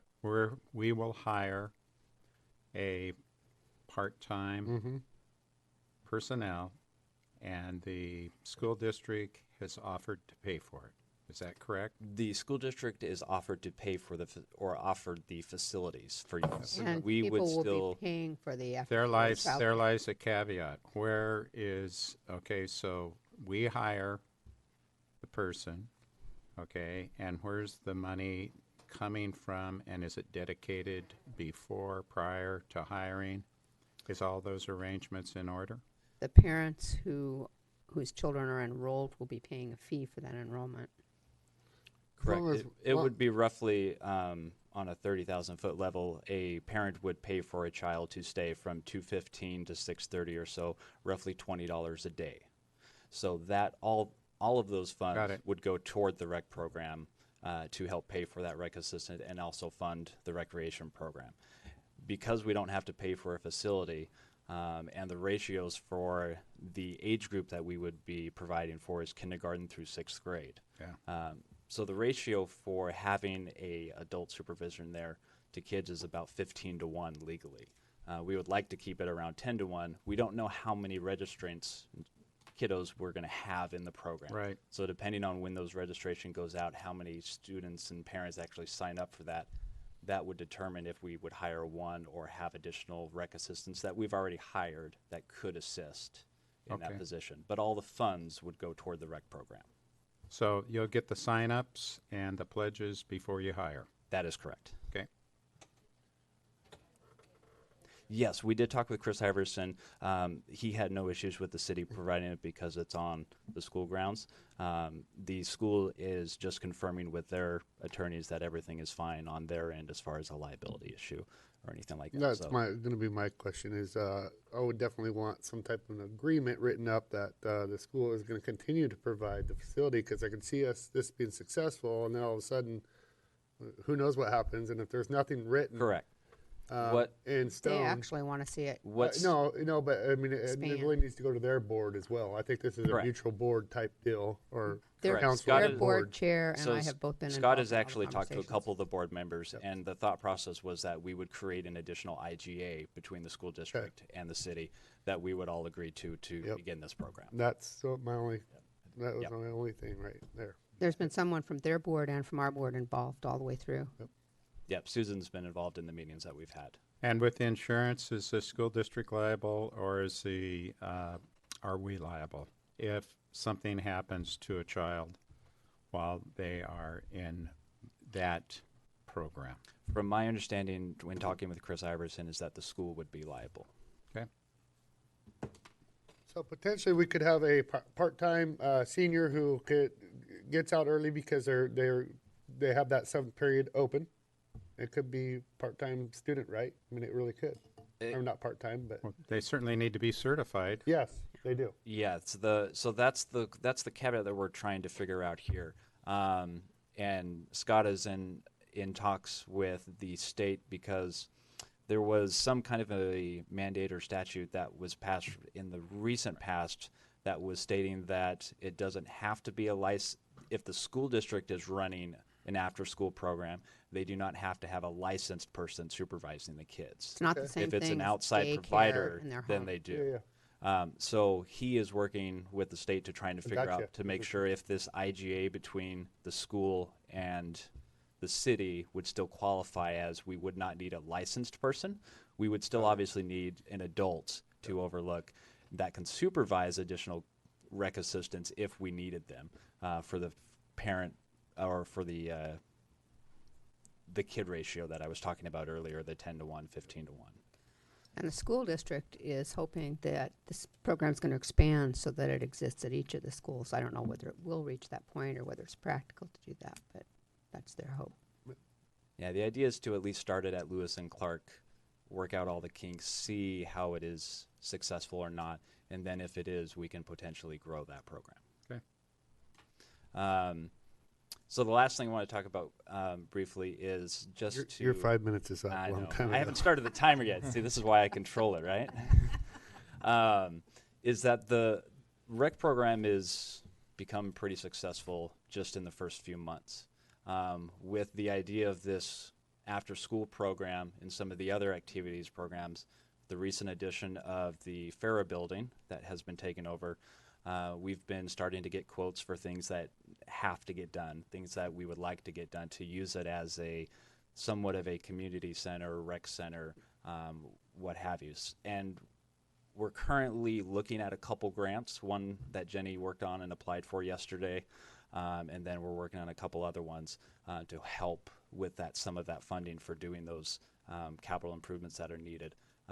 But I think it would be worthwhile to have a meeting with all of the council members or with an ad hoc committee or something like that to talk about the rec program to make sure that we are all in line as far as the goals of this program and how we envision it growing in the future.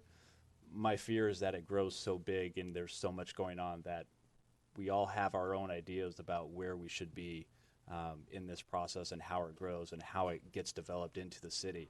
Why not have the committee and the council meet down there and have that meeting there at the facility and we could look at it right then and there?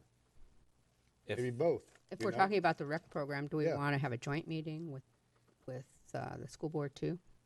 It probably would be beneficial to have them since Absolutely. they have been a I part of the agree with that. program since the beginning and are an ongoing partner, especially with it growing. I mean, really, because I'm thinking it's kind of like a field trip to look at what you're looking at and what you're asking for.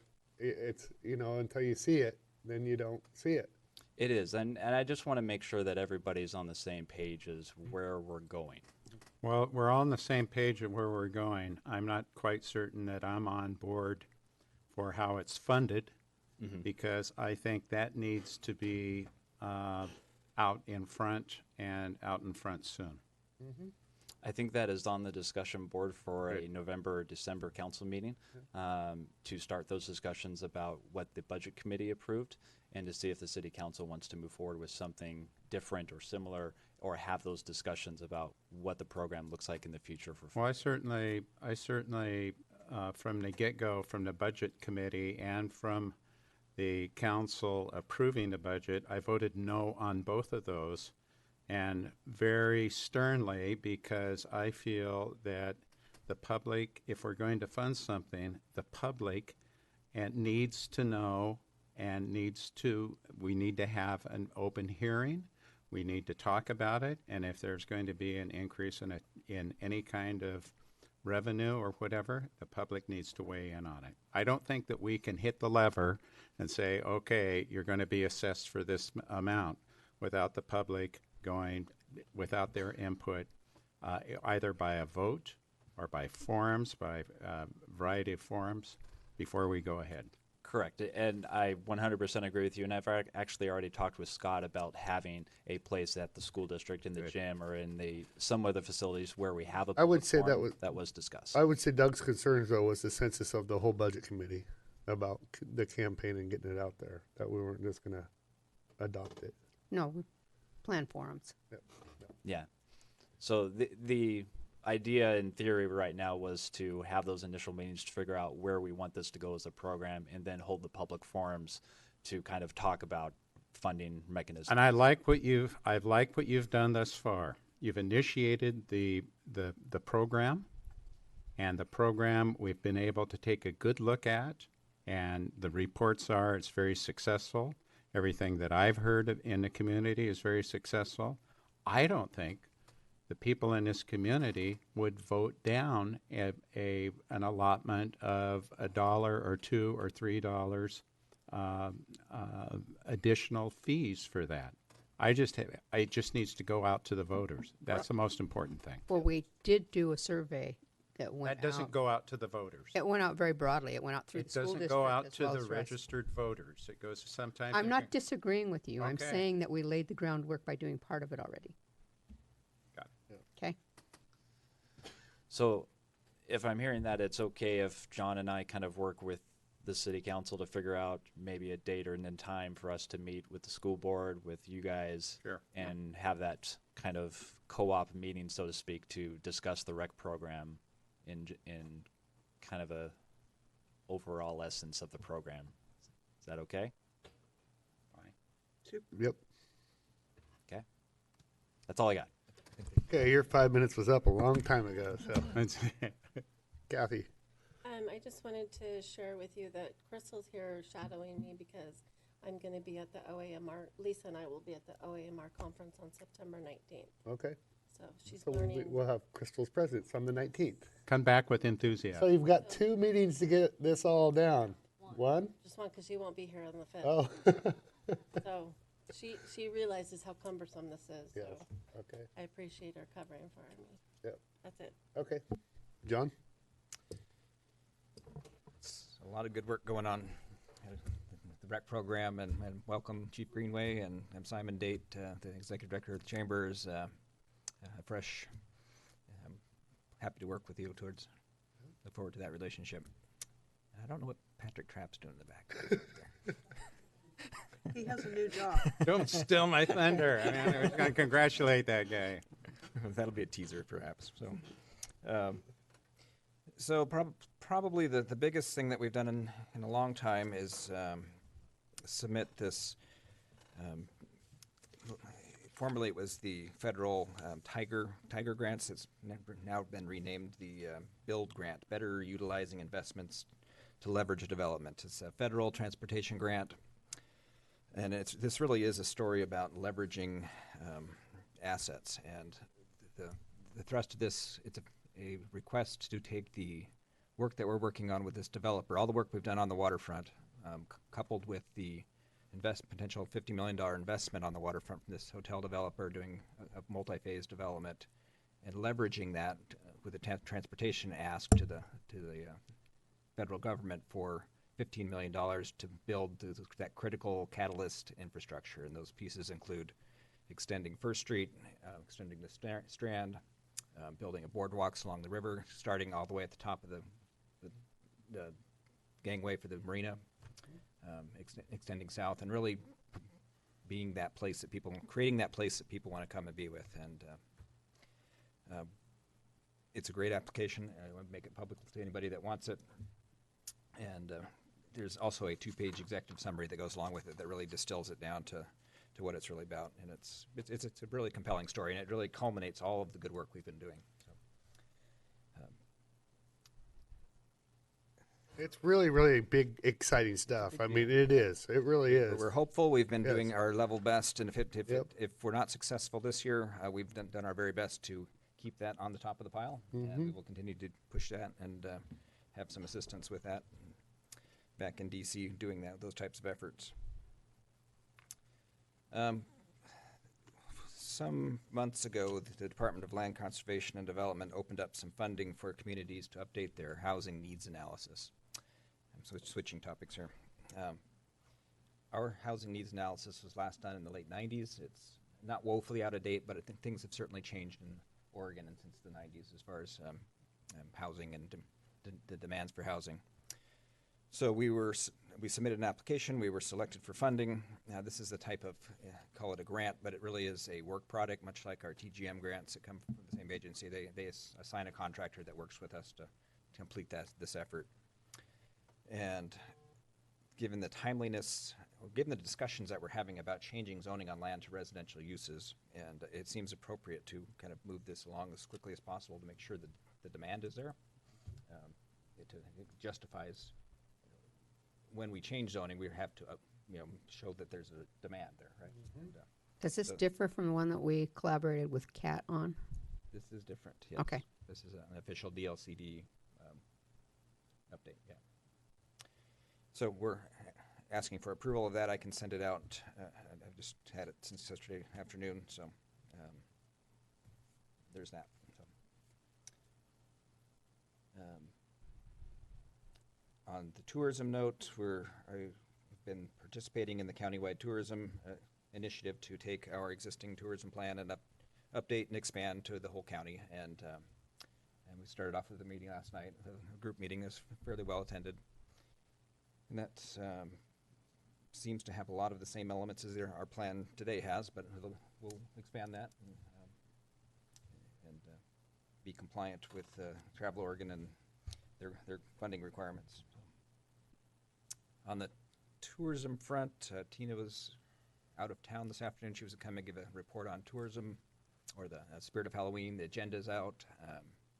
The agenda is kind of an ever-changing thing. It's we keep it out, but we always encourage people to go to the website because people cancel or they come on or off, or there's somebody that somebody wants to do the parade now, so the parade's back on the agenda, and that's a good thing. So, and happy to have a more detailed discussion about that. And she's probably the best one to give it.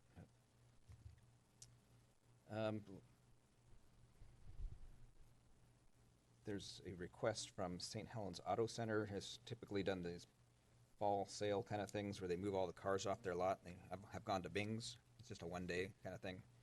Bing's is kind of in a state of flux right there, and they haven't been able to get permission for that. So they're asking if they can park the cars either over by Farah or down by the mill. And they've been a good community partner. I hope you find that okay. Just one day. Yeah. Okay. Yep. A lot of years. Yep. I appreciate their asking. Yeah. Yeah. Jordan's, Breslin's, Emmer. I mean, that's been a changed number of names, and it's been there forever. Yeah, I think that's it. Okay. Counselor Carlson. I'm just excited about new opportunities. I think having the new chief, I had my own little kind of nervous sea legs, It's like I kind of, first thing I did as a city councilor was to be part of swearing Terry in. So making that changeover was difficult, but just your presence here did a lot to put my mind at ease. And Keith and I took a visit over to the police station last week and delivered some little thank yous for the guys for them holding tight while they had no chief. And I always go there to do something nice for them, and I end up going away with feeling nicer myself. So I feel like I came here to say thank you to you, but it's like, again, I just feel rewarded that we have such a great team over there, and I just look forward to seeing the future there. Planning Commission's had really busy summer, and there's lots of permits, lots of hearings, lots of stuff going on out there.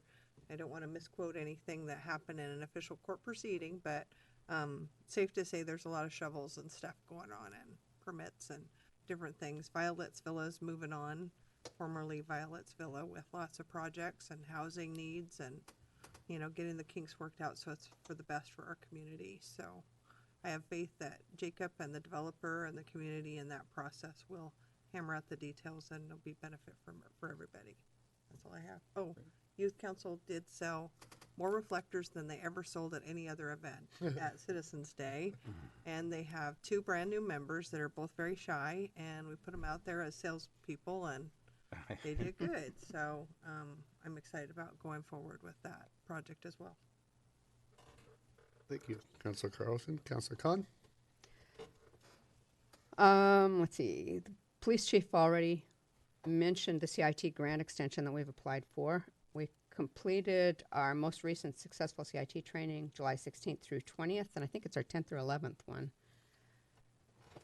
The purpose is to safely de-escalate situations involving people who are in mental health crisis. And then Brianne Maris, the coordinator, and I went on Kohai and had a session on setting the record straight. We had one whole phone call, but it was from Idaho. That counts, right? The last arts and cultural meeting was canceled. I think it was due to a quorum, wasn't it? And so they'll be meeting again. They also had the resignation of the chair, so their next meeting will be a discussion about the future direction of arts and cultural. Let's see, Matt reported on all the after-school care and recreation program. On the 7th, Crystal and I had stakeholder interviews with tourism, or in regard to the tourism destination development, which then culminated in the meeting that John was talking about that we attended. And I'm looking forward to a community approach to tourism and where that leads.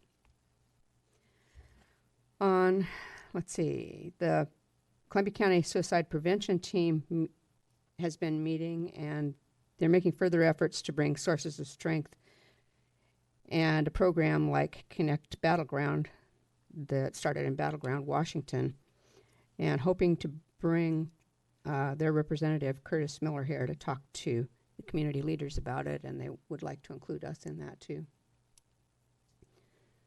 And I'll have more word on that in the future. Also, the suicide prevention team is going to be participating in the Walk Out of Darkness, which happens on September 26th at Scappoose Middle School, frame 8 to 11, and it's sponsored by the Scappoose Police Department. And I think we had a great Citizens Day in the park. I think it's been a good annual feature, and I have received a lot of feedback on that, very positive. People are enjoying it. And welcome, Chief. Glad to have you here. Thanks, Councilor Khan. Council President Morton.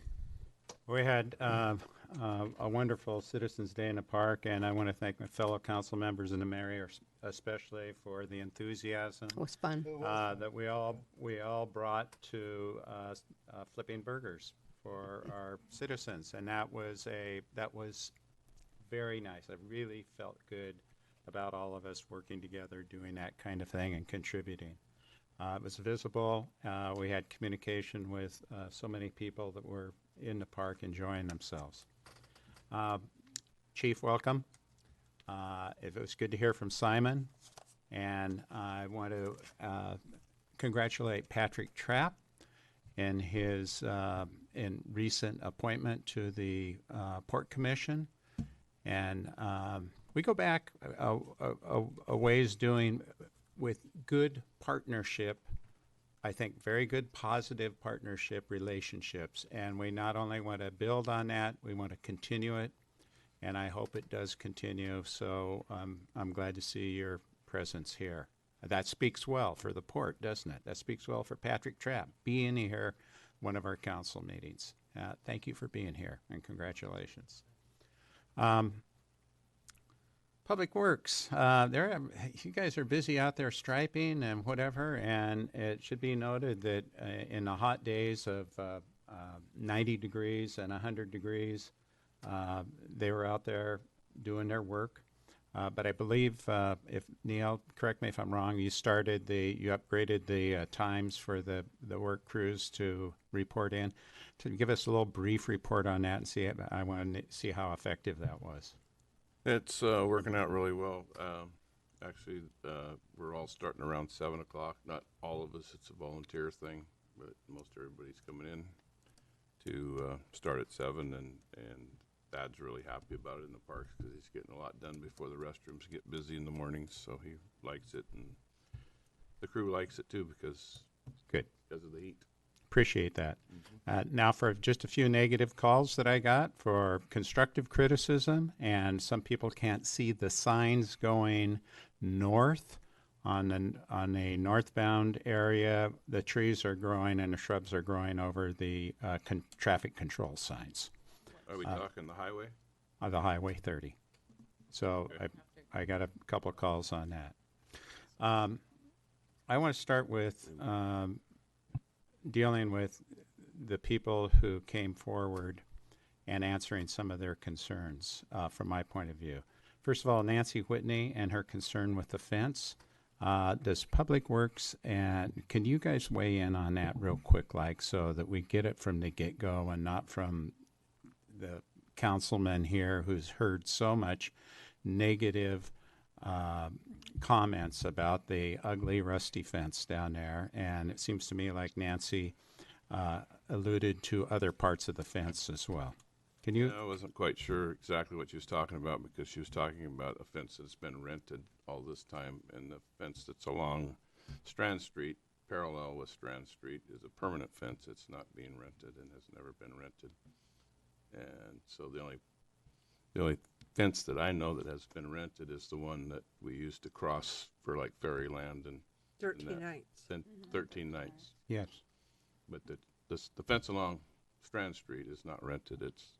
And that's what I thought she was talking about because she was talking about the tree. But there's been a lot of talk on Strand Street down there with the business people to rip that fence down and replace it with concrete barriers, and that's costly, I know. But can you weigh in on that just a bit so we can? Well, you'd lose control of that area for special events. The problem that I would see with that, and then the other concern she seemed to have was you have to walk down the street to get to the gate at the end of Strand Street, which is incorrect. There's a sidewalk that goes all the way on the other side of the street. There's a sidewalk that goes all the way there. Right.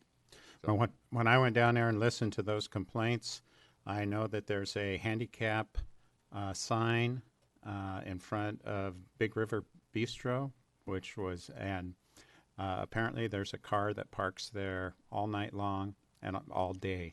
And so there's no 2-hour notification on the sign for the handicap. Apparently the person who's handicapped lives across the street, likes to park his car there so he can look at it and make certain it's safe. But it's full all the time because there's no time limitation on a handicap part. So I heard that from the business owner. Just thought I'd relay it to you. Do you have a comment on that? A comment on that is, yes, we received a comment through our internet, the option Okay, that someone can, good. yeah. And so that was referred to myself and to the code enforcement officer. So that, just to make it clear, there are 2 handicap parking spots. Right. One's right on the corner on the Cowlitz side, and the other one is on the corner on the Strand Street side. The one on the corner was the one of concern. Yeah, they're both. Yeah, the one on the Strand Street side was one. That is correct. It is not marked with a time limitation because we are aware that there are people that require those that live in apartments down there. The other one is marked with a 2-hour time limitation. So there is one just only a few feet away from the other that is a 2-hour time limitation. However, the code enforcement officer was going to look into some, see if there's a state law that prohibits a certain amount of time being spent parked in a single parking spot without moving. But he was off duty, and I'm not sure if he was back in today, Chief. Okay, so yeah. Well, don't get me wrong, because those individuals down there were very appreciative of the 2-hour parking or whatever, but they also thought at the same time that that one handicap spot should be 2 hours as well because it's blocked up all the time. I can understand their concerns. However, there are other people that reside in the area that require handicap parking spaces. So I don't believe that it's fair to cater to all of the businesses without being able to provide handicap for people who actually live in the area. Okay. Right. And Thanks for, just so a note that particular handicap sign or parking space was added this past year. Yeah. It was never there before. yeah, I think that there's appreciation from them always, because I always ask them, and I said, you know, well, hasn't this been improved? Hasn't this been improved? And yes, thank you. Okay, so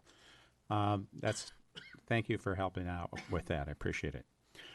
Jerry Belcher's suggestion about trail connectivity, I think, is extremely important, and so he went down and researched it to the ordinance, and I think that ordinance needs to be acted on, so I'd like to make it an action item from the council to get a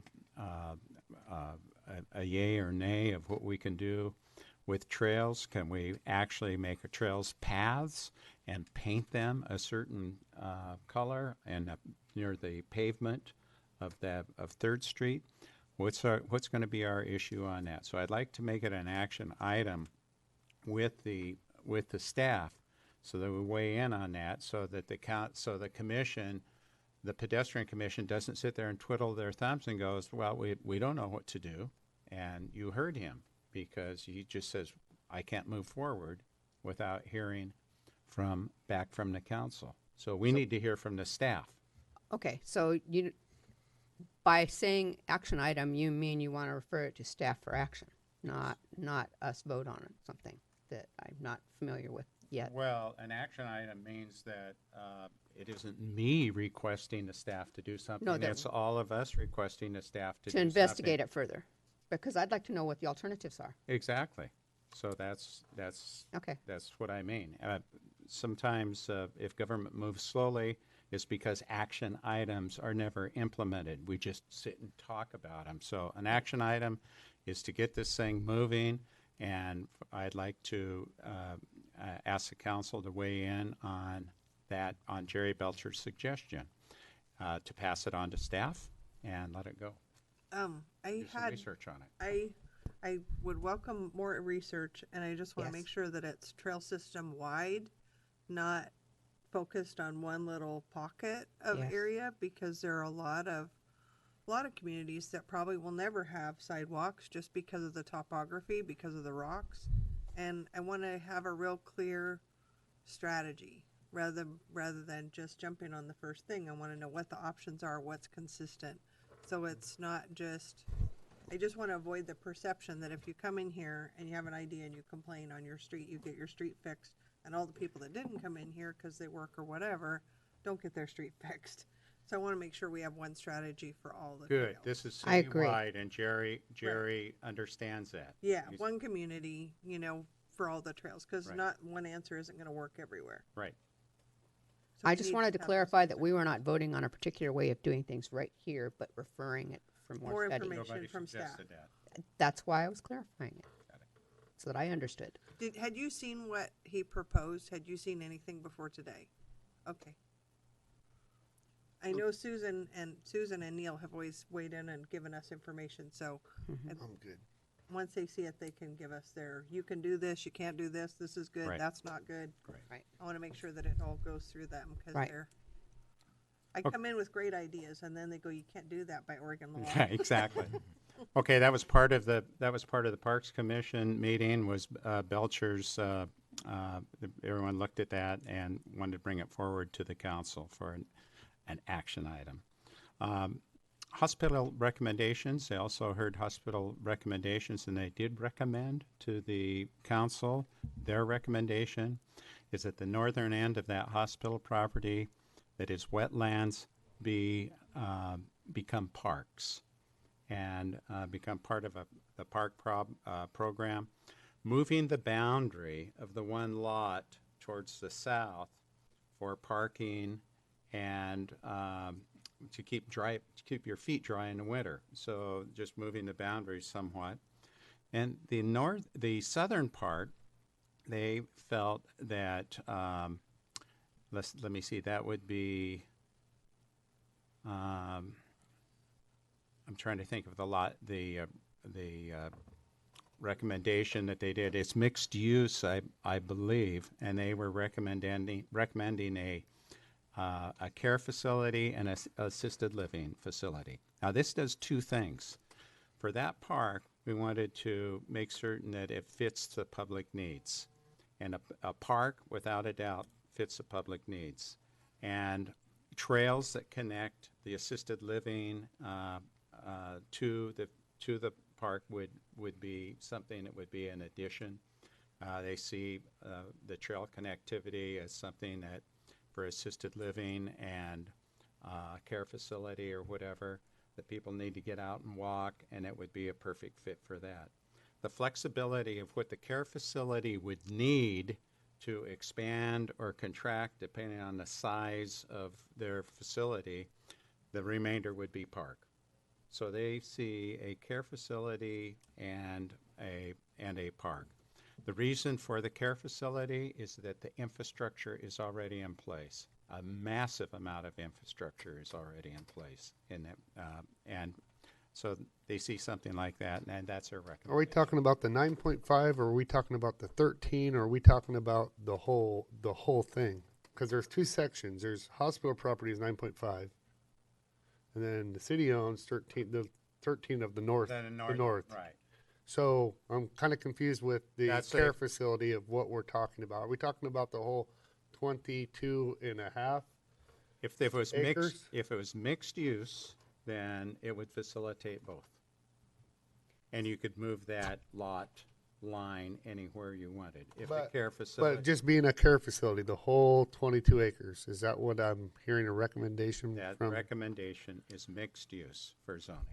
Oh, okay. Divided by a care facility, divided up by a care facility and parks. Or whatever was on approval at that point in time, because it's mixed use. Yes. Okay.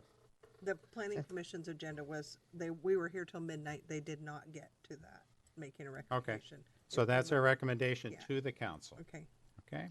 super. And I want to respond to Willow's project. And is Matt still here? There he is. Okay, thank you. So, Matt, you were suggesting a parks, you had a parks proposal for, or money set aside for parks development and projects. I'd like to see some flexibility with that, with going forward with Willow's recommendation. We have set on that for, he said 12 years. I know that at least 7 or 8 of those he's come forward and asked for monies and asked for certain kinds of things as he's taken the canoe out. And I just want to make certain that we all know that that is city-owned. And what I'd like to make a recommendation from my point of view is that I'd like to see the Arts and Cultural Commission adopt that in their inventory as an art object, so that you have some constraints over that. And it is a cultural icon. It is an art object. So I'd like to see that happen. And I'd also like to entertain that we maintain some flexibility with a case, a display case of what Willow is asking, and do a study on that to see how much it would cost, and then ascertain where those monies would be coming from. 2 things that I'm reluctant about. One is that as the Embarcadero people, the hotel people, if they're going forward with their development down here, they are saying that they want a cultural area and pay homage to our cultural Native American groups. So if we put a canoe up in Columbia View Park, that could be something that might down the line be moved over into another area. I don't see any harm in putting that up. And so we'd have to make some determination of what it's going to cost to keep vandalism and that kind of thing from happening with that canoe. Because if it is an art object, we want to keep it in place, and we want it to be sustainable. And I think that's very important. So that's my recommendation, and the that came from me, from listening to Willow right now and weighing in on his wonderful presentation at the Parks Commission, and then having the opportunity that you did your report, Matt. I'm thinking, well, this maybe can dovetail and maybe we can find some revenues for that. It means that somebody on staff will have to go forward and see how much a case like that would cost. Is the council okay with that? I'm definitely okay with looking The only into thing, options. the only thing and I understand 12 years. I heard you. I noted it. Told you that. We're getting ready to do a waterfront, what's called the waterfront redevelopment down there. It's going to change the whole park and that whole downtown area. And we could be foolishly setting up a pedestal with a case that's going to get moved and probably have to have maybe that concrete get chipped out because it wasn't quite the right center focal point of whatever park, because we don't, it's still a concept down there. And we don't have those drawings. Once we have those drawings, sure, I'm okay with that. Willow, I think that you, in real time, this council and staff and City of St. Helens real time, we're talking about next year. We're not talking about, I don't see how this can happen, like at Halloween time, by Halloween time. We don't have the money, we don't have the resources to do that, but we want to keep that canoe. And we want to keep it into a place where people can see it and pay homage to it and appreciate all the things that happen with that. And that second part of your testimony was to try to ask the city, I think, to try to find the people who worked on that. I think the best resource is ask the grandmother of the two children who carved that, and the two children can probably shed more light on that than any of the staff members can here. Might be something to partner with the newspaper. I think your article, you'll start getting feedback on your article. Because the school, the information identification of kids is, secret information that they're not going to give to us any more than they're going to give it to you. But through the newspaper, people can reach out and they can say, hey, I want my name on that. And if you just collect it that way, I think the newspaper could help partner with you to collect that information, because some people probably have moved away and aren't interested, but there's probably a good percentage of those kids that are still living here, or at least their parents are still living here, and would very much want to be included in that. I don't think there is a single member of the council that doesn't support the canoe as an icon. And it's important to our city, and we do want to honor it. But we also, as Rick said, we have the waterfront project going on, and that's where I foresee it being. Absolutely. Front and center. Can we, I appreciate different viewpoints, but it gets shuttled around into other storage units and here and there, and it needs a home, and it needs to not be this counselor's project, that counselor's project. It needs to be a community project, and it needs to be, every person in this town should know where that canoe lives. It shouldn't be in some back storage bin until somebody makes a stink, and then up to somebody's opinion whether it gets to come out or not. And if that means that it has something semi-temporary during festivals, and then it gets put away for the winter until there's a permanent home, but it should come out all the time. And people should be able to have access to that on a more regular basis. It shouldn't be reliant on Willow Bill or a city councilor to make that happen. It should be important to the community. And I've just watched it get shut away and put on the back burner for too long. That's my opinion. Okay. All right. Well, that was an interesting. We were passionate about it, so it's okay.